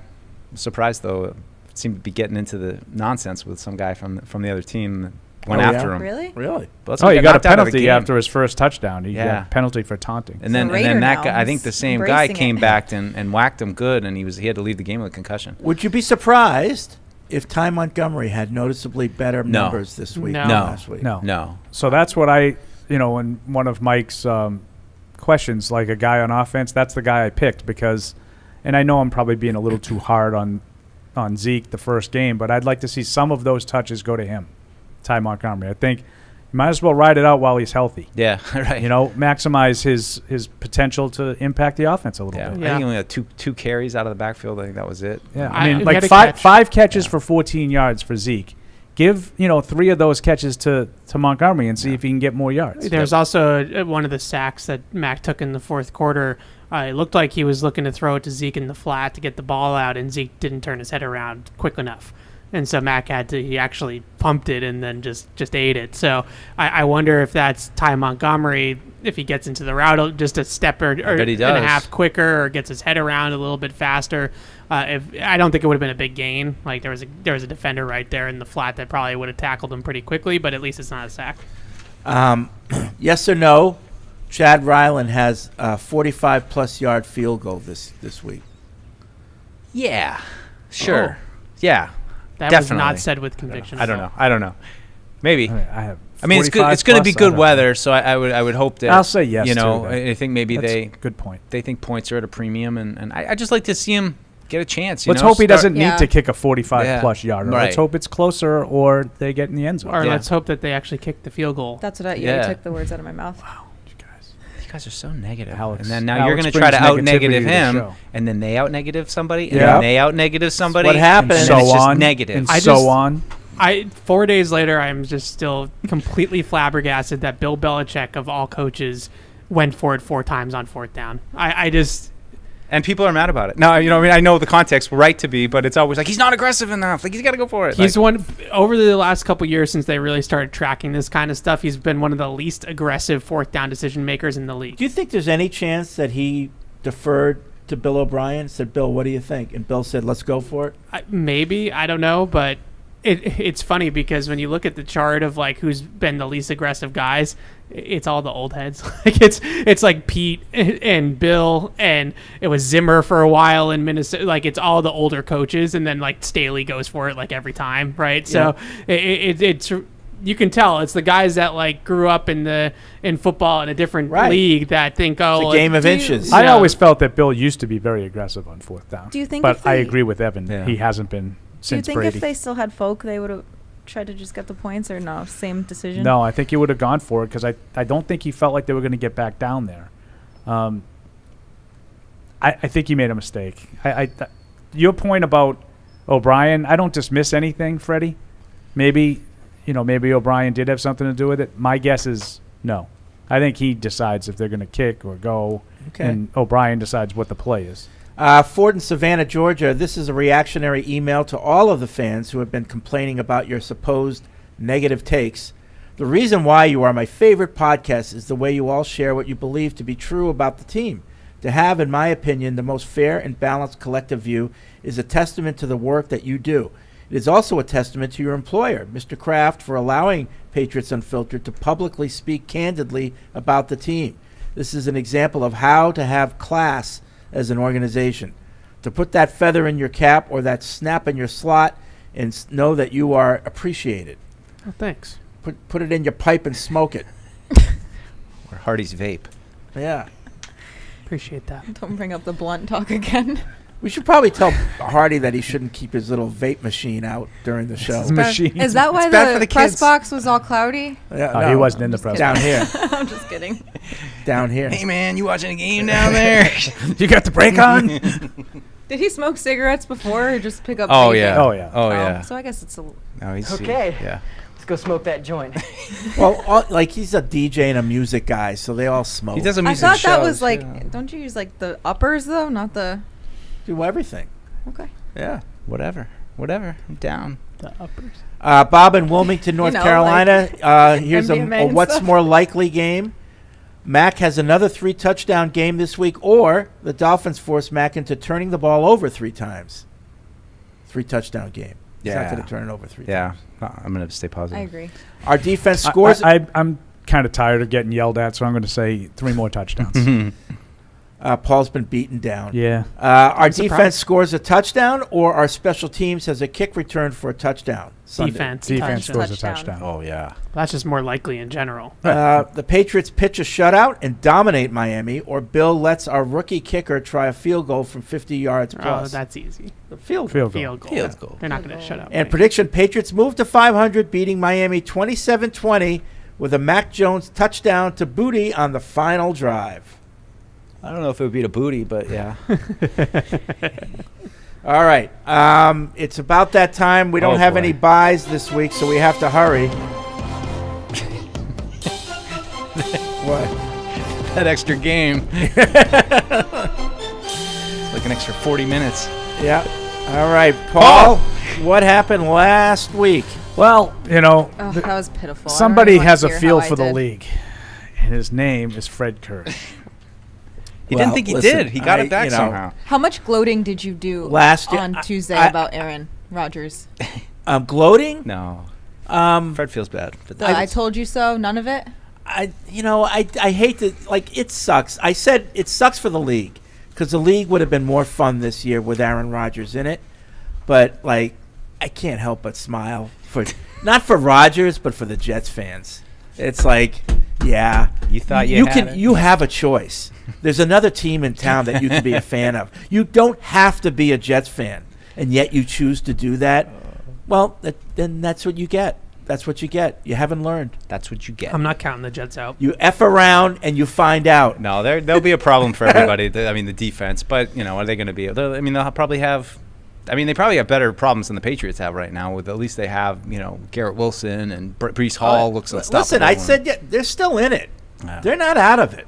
I'm still scared of the Jets. They've got a good team. But anyway, well, how much did I win? Fred went 12-4. Wow. To take the week one by 2 games over Mike. At 10-6, Evan and Paul at 9-7, and Alex. Oh, bad. 7-9. How'd you do that? I don't know. What happened? With the spread, there's a tie at the top between Fred and Mike. Yeah. Look at you two. At 11-5. Good start. Paul at 9-7. Alex at 8-8, and Evan. Oh no, 6-10. I'm not as good against the spread as I am with straight up. Well, listen, you don't have a feel for the league. This separates the men from the boys. Always, I still think picking straight up is hard. No, it isn't. It really isn't. No, it's not. It's not. It's not very. You just pick once one in a while you'll have a week where it just doesn't go right. But it always, if you have any the worst one last year was 61 games over 500. Right. That's the worst record that we had. I still give myself Maybe we're just really good, but we've never, we're always way over. We do cover the league, so I hope that we were good. Well, the other thing is, no surprise that Fred is gangbusters week 1 when there's no information. When you're just flying by the seat of your pants. You're just throwing darts. No, but seriously, straight up, you should always be over 500 for the season. Always. Always. But well over 500. Yeah. Like I said, the 61 games over 500, that was the worst. Yeah, the spread is meant to be 50-50 at best. Yeah. So that's tougher. That's a lot tougher. I'm still giving myself credit. Well, someone's got to. Yep. Yeah. Thank you. All right. So that's that. What do we got tonight, Freddie? Yep. Tonight. The order has been restored in the picks, at least for 1 week. All right. Tonight on Prime Video. So get your streams ready. The 0-1 Vikings visit the 1-0 Eagles. Eagles by 6.5. You guys will have to pay attention. Let me know what happens tomorrow. 6.5 on Amazon. You're not going to watch, Paul? Probably not. I want to sort of wrap up Only Murders in the Building, so I'll probably be watching that tonight. You can watch that anytime. No, it's I on know. demand. No, I understand that. I just want to listen to 5 minutes of Paul's shows on the way home tonight to hear Felger lose a gasket about how this game's on Amazon. And then I have to do this and I have to do that. Not for nothing, but that's kind of what you sounded like before you went to practice. I know. It's been tough. You had a little Felger going. It's been tough. Hypocrite. Cutting the cord has been difficult. Eagles by 6.5. Eagles by 6.5. I'm going to take the Eagles to win. I'm going to take Minnesota with the points, though. I do think Philadelphia plays better, but I think on Thursday night, short week 2, it's so quick. I think it's going to be closer than 7 or 6.5 points. I'm going to take the Eagles, and I'm going to give the Eagles the points. I'm going Eagles as well. I think that was their preseason game last week against the Patriots, and they play like the Eagles tonight. Fly, Eagles. Yeah, they fly. did lose some personnel. Bradbury with a concussion. I think Fletcher Cox is hurt. So they lost some players too, but I'm going to take the Eagles both ways because of that whole Kirk Cousins kerfuffle. Eagles prime time thing. Eagles big both ways, and the narrative in New England is, see, the Patriots defense could stop them, and the Vikings couldn't. Or is the narrative going to be that the Eagles were sloppy and rusty? And No, it's all because of the Patriots defense. Yeah, it's just the Patriots. All right, Sunday at 1. We're on to the 1 o'clock games on Sunday. The 1-0 Packers. Oh, by the way, did you see that video that they put out of Jordan Love and his backup sprinting? Yeah. That had to be to rub it in, right? It looked a little bit like it. Yeah. Come on. Yeah. Do you think that's no good? Oh, I love it. Oh, okay. So I love it. You like it? Yeah. It's fun. I love it. You don't like it though, Paul, right? If they did it like for what you're saying, and I'm not dismissing your theory, Yeah. I don't like that. That's karma. I don't think that's. I Okay. don't think. I know this is a really controversial take. I don't find a lot of pleasure in other guys getting serious injuries. I don't know if that makes me a bad person, but I don't like it when guys get hurt and they're going to have to miss a whole year. 1-0 Packers at the 1-0 Falcons. The Falcons. I'm sorry. The Packers by 1. Just by 1. Well, I said it earlier in the show. I think they're building something down there in Atlanta. I don't know how it's going to all come to They had a fruition slow immediately. start on Sunday. Yeah, but I think I'm going to take Atlanta at home, and I'll take that point. Atlanta by it's Atlanta Falcons. No, Yeah. Packers by 1. Road dogs. ESPN Or has road Atlanta by favorites, sorry. 1, so that's why I was. Yeah, I went So by does Draft- DraftKings today. Yeah, we always go by DraftKings. Okay. Did I get it wrong? You have DraftKings open, Alex? I do. Because there's always a possibility that Falcons -1. Yeah. Okay, I Yeah. had +1 this morning. Okay, maybe it changed. All right, so we can make it. What are the sharps now? We can make it Falcons by 1. I don't really think That's that fine. impacts. No, I'll still take Falcons, and I'll. So I'll we'll lay the go point. Falcons by 1 just to be Yep. consistent with Okay. DraftKings because I may have read Well, it. if you wrong have it this open morning. now, we might as well, because that's the most current. Just it, double it check. could have changed. Double Let me check hit Paul's work. refresh real quick. You know, because Make sure this is up to You're not date. betting on there, are you? No, sir. I good. worked You know- too hard for my money. the Atlanta money's been strong. It moved the line. It is still Falcons -1. Okay, Falcons by 1. Falcons. And Mike has Atlanta. Alex, As what does say you? Alex, Falcons. I'm taking the Pack. I like what I saw from Jordan Love in Week 1. Played well. Go back, go. I'm going to take the Packers as well. I kind of agree with Mike. I think the Falcons might be building a They little got some something. webs. But I think the quarterback for Green Bay is a little bit more advanced than the quarterback for Atlanta. Yeah, I think I'm That's going to fair. go with the upset. I'll take the Packers. Good job, Fred. The 1-point upset. Way to put them on the table. And way to buy your into balls. the joke. That's what I meant. Balls. 1 o'clock, 1-0 Raiders at the 0-1 Bills. Bills by 8.5. 8.5. Big number. Goodness gracious. Yeah, I think Buffalo does bounce back, but that's a lot of points. I think I'm going to take those points though for Vegas in a close game, but I'll take Buffalo to win. I'm going to give the win and the points to Buffalo. I think they get things on track again. I'm with Alex. Buffalo. This is a 11 a.m. body clock game for the Raiders, right? They got to come east. Oh, that's a good point. So that's another reason why It's I too like early. the Bills. Yeah, I'll take Buffalo to bounce back as well. I will too, as much as I hate it. The window opens just a little bit. Let in a little draft. Sunday at 1. The 1-0 Ravens at the 0-1 Bengals. Bengals by 3.5. Does You anybody checking all these, Yep. Alex? Make sure I didn't screw them up. Correct. Does anybody own anybody in this rivalry, Paul? It's a You, good you one. seem to always know. This one is someone who not. owns people. This is not an own. owns. No, it's pretty owns. There even. are a couple of those coming up later. Yeah, and all I right. will point them out. I'm going to ask you for those. Thank you. I'm going to go with Baltimore on this one. I think Cincinnati looked pretty bad last week. I do think they're better than that, but I think Baltimore's really good too. And I'm not going to invoke Zay Flowers, but I just said Zay Flowers. Sorry, Evan. I'm going to pick Cincy to win. I'm going to give the You Ravens just the like Joe points. Burrow. Facts. I like Joe. Taking the Facts. points. Why is that, Confirmed. Alex? Why do you like Joe Burrow? Got He's a a haircut. great quarterback. You got a haircut. Uh-huh. He's an engaged man. He likes Star Wars. Okay, respect to his I girlfriend. heard. Listen, I like the Wait, we open haven't palm talked I about heard. Travis Kelce and Taylor Swift, but we can touch that on is that a good another topic. day. That's surprising. That's against her type, but whatever. That's why I like her it type? for her. Her Toxic. type is so. Her type is toxic. Her type is skinny and lame until Travis Kelce. This is Yeah. going to be good for her. Oh. Two people at the top of their I game. don't like that for Taylor. Good for Don't her. like it. Don't like it for Taylor. Who'd you take? Oh, I'm gonna take the Ravens. Outright? Ravens win. I'm concerned about Burrow. He looked injured in that game in Week 1, and this is too good of a team to play injured against. Yeah, I think it's very similar to last year. The fact that he wasn't able to do anything all summer. It's one thing to not play in the preseason. He had the appendectomy last year, so he missed all the preseason. And the same thing this year with the injury. He looked like he hadn't had any practice. So I'm going to take Cincinnati to win, but I will be with Alex. I'll take the points. I like the hook. I'll take the hook. Folks, this is your upset lock of the week. Ravens. I hope you're right. Ravens both ways. They win. I kind of like the Ravens this year. I hope you're right, Freddie. Yeah. Aren't the Bengals 1 favored in o'clock, this game? 0-1 Yes. Seahawks at the 1-0 Lions. Lions by 5.5. Perfect. Is Lions getting Gino a lot again, of I think? love. Seems Yeah. like. Yeah, let's keep it rolling, man. I'm gonna pick the Detroit Lions to win the game, and I'm gonna lay the points too. I don't know what that I'm going to means. lay those points. Lay the points. Me too. Retweet what Mike I'm said. taking the Lions, but I can't believe in the Lions yet, so I'm going to take the Seahawks to cover. Yeah, I'm going to take the Lions, and I don't believe in the Seahawks much.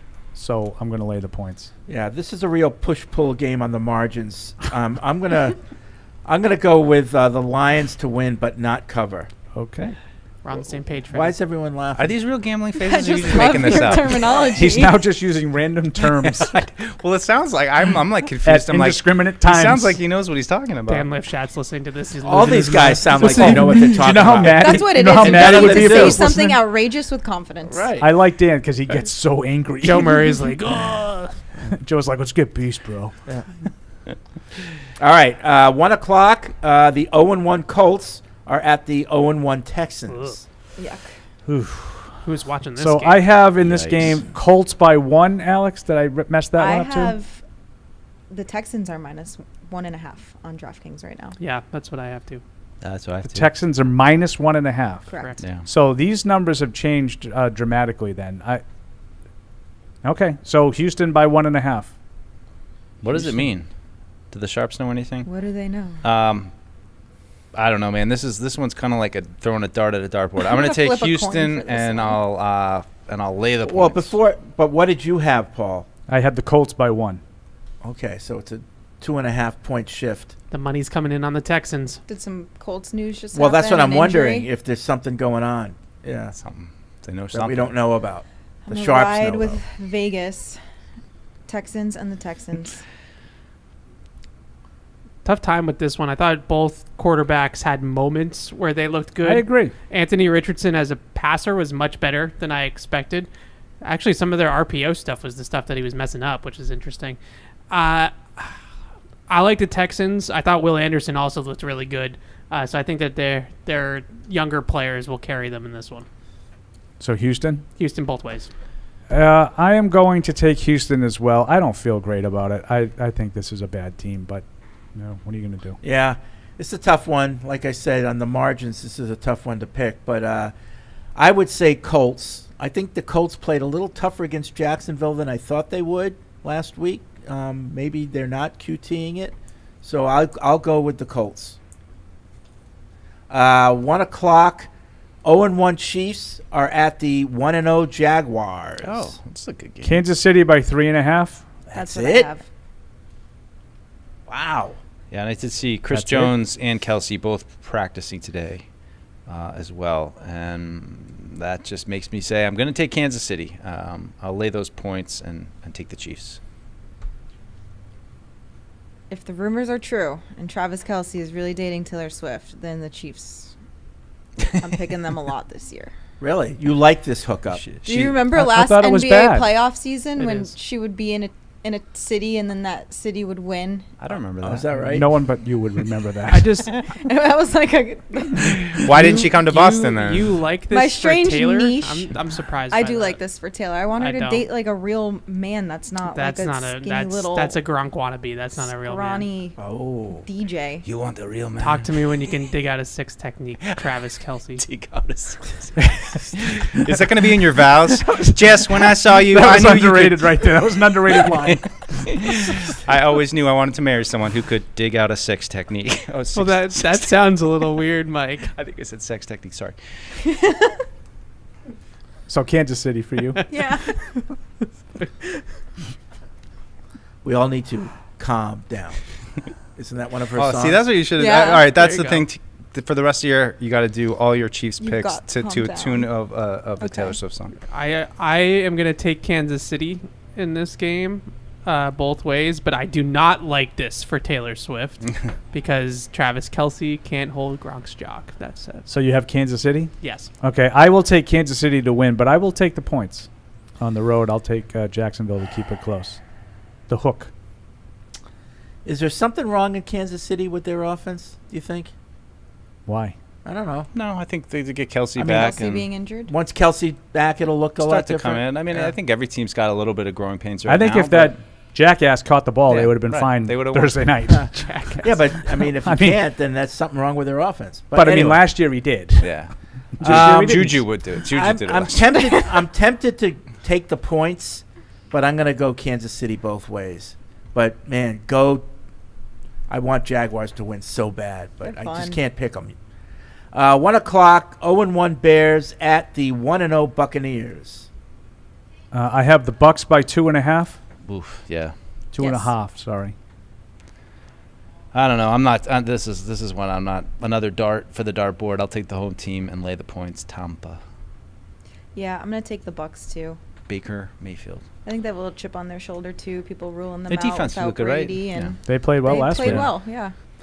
Yeah, I got the Bucks both ways. The Bears are a mess. That offense is an absolute mess, and I think they're going to be picking at the top of the draft again. Yeah, I will take the Bears outright. Really? Oh. Any particular reason why? I think Tampa stinks. Okay. And I think Minnesota stunk worse, and that's why they won. Okay.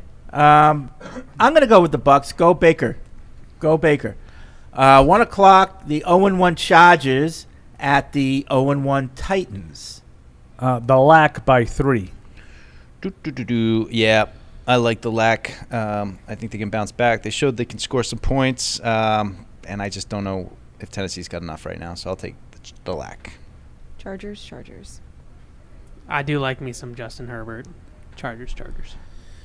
Yeah, I hate believing in the Chargers, but I will take the Lack.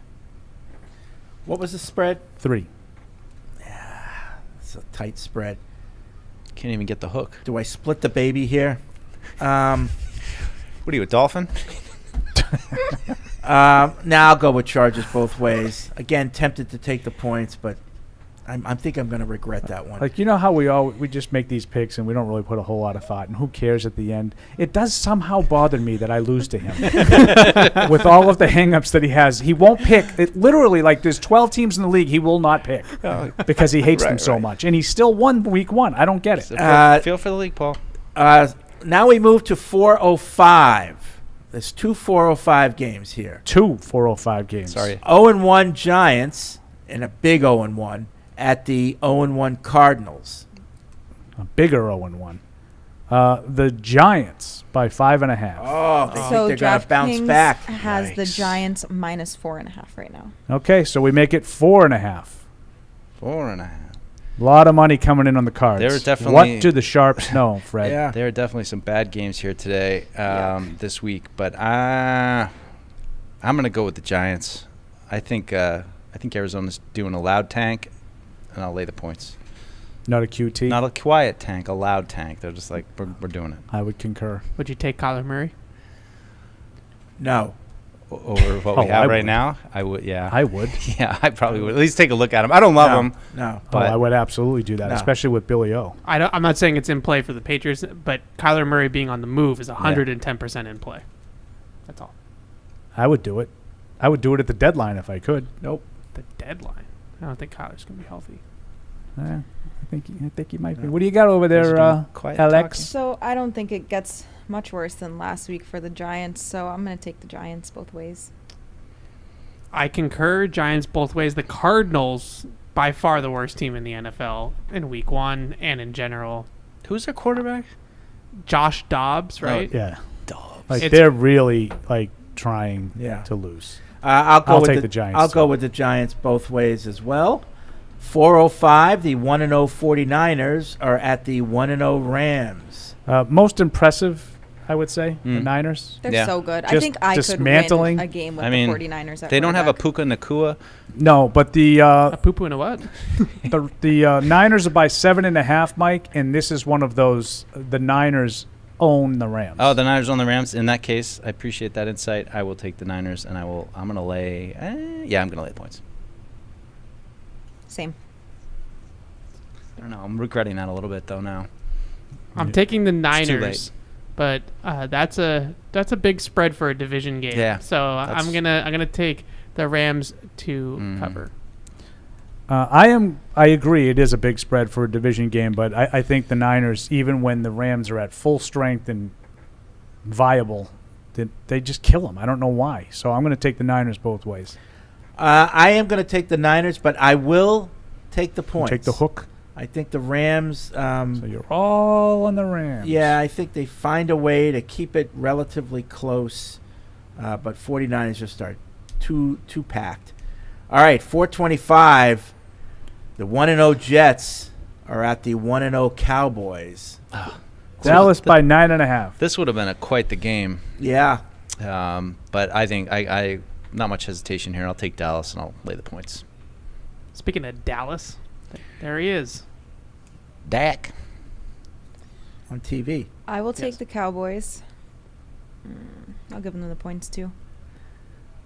I'm taking Dallas to cover in this game.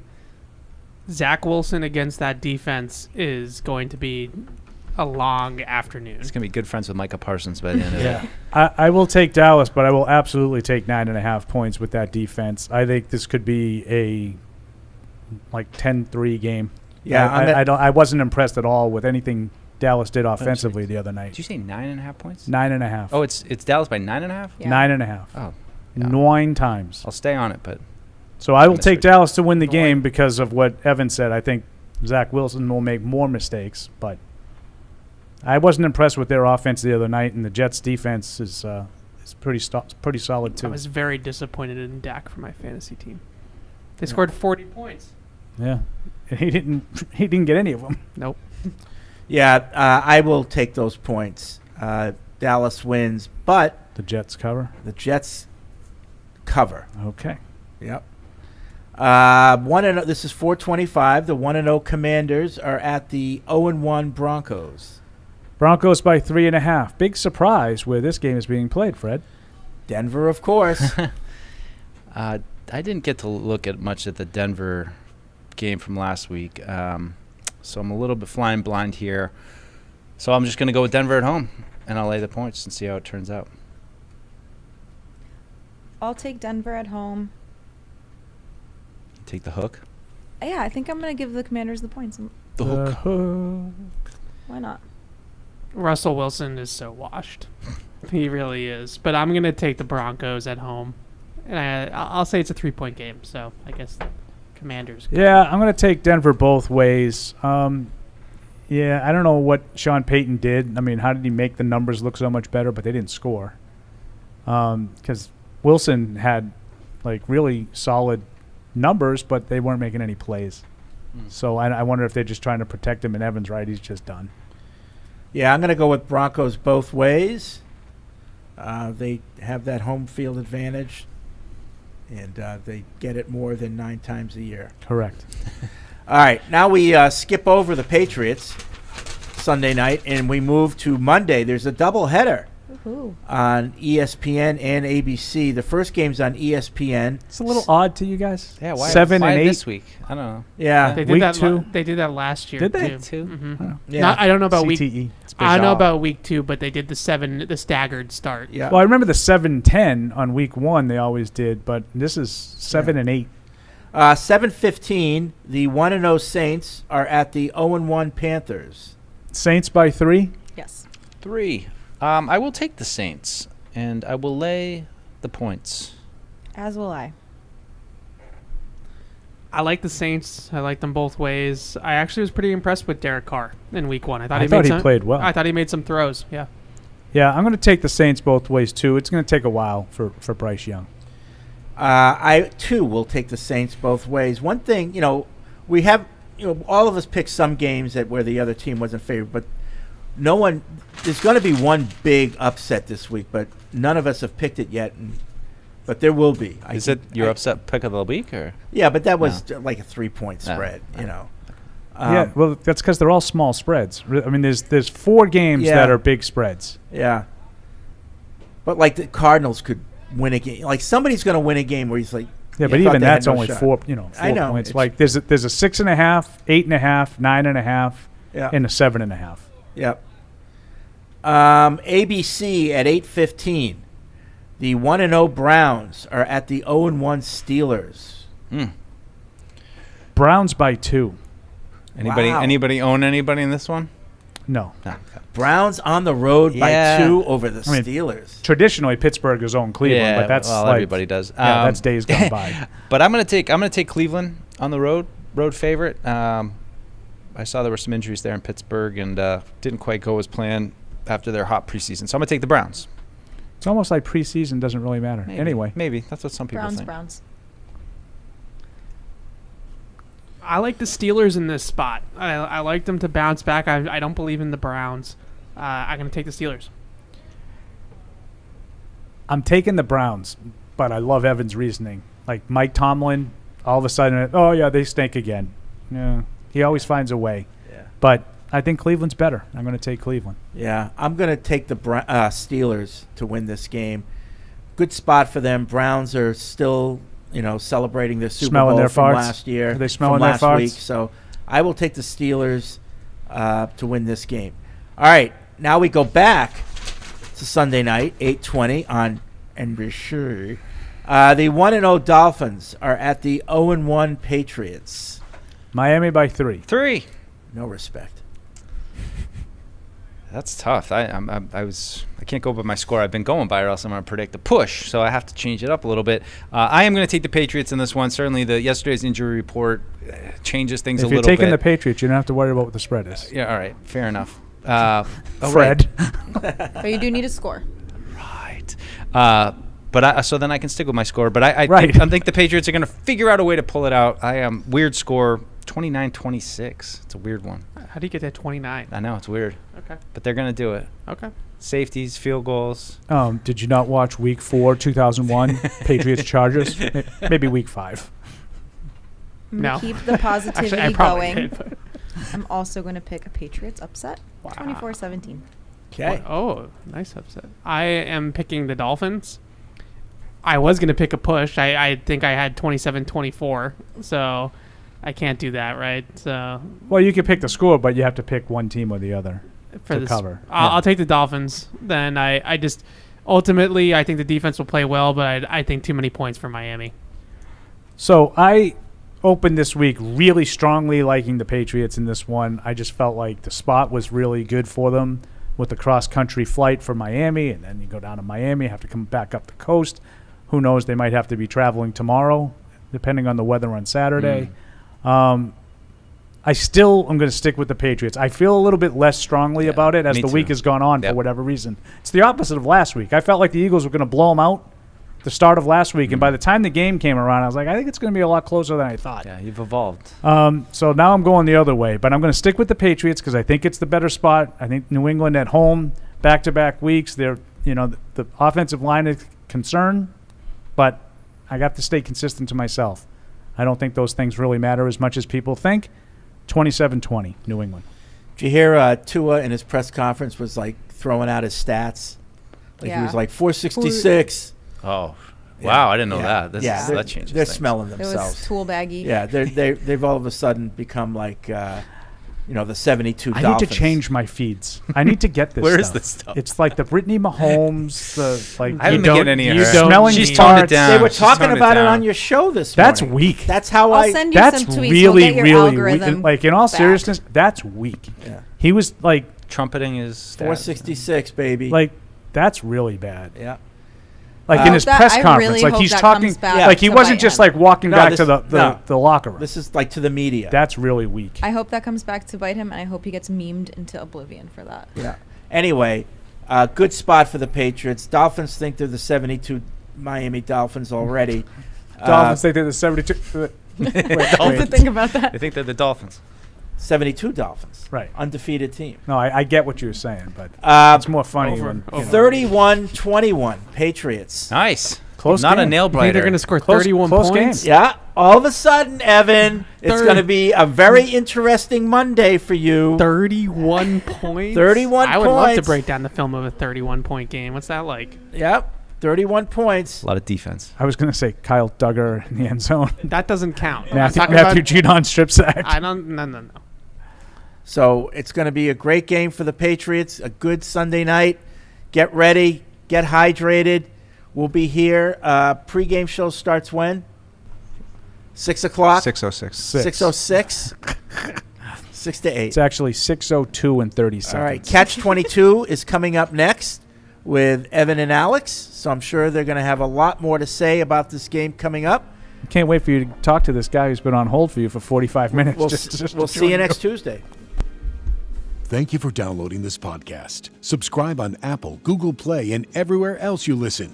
Like the show? Please rate and review us. Listener comments and ratings help keep us high in the podcast rankings so new listeners can find us. Be sure to check patriots.com for more news and more podcasts. The world's original podcast.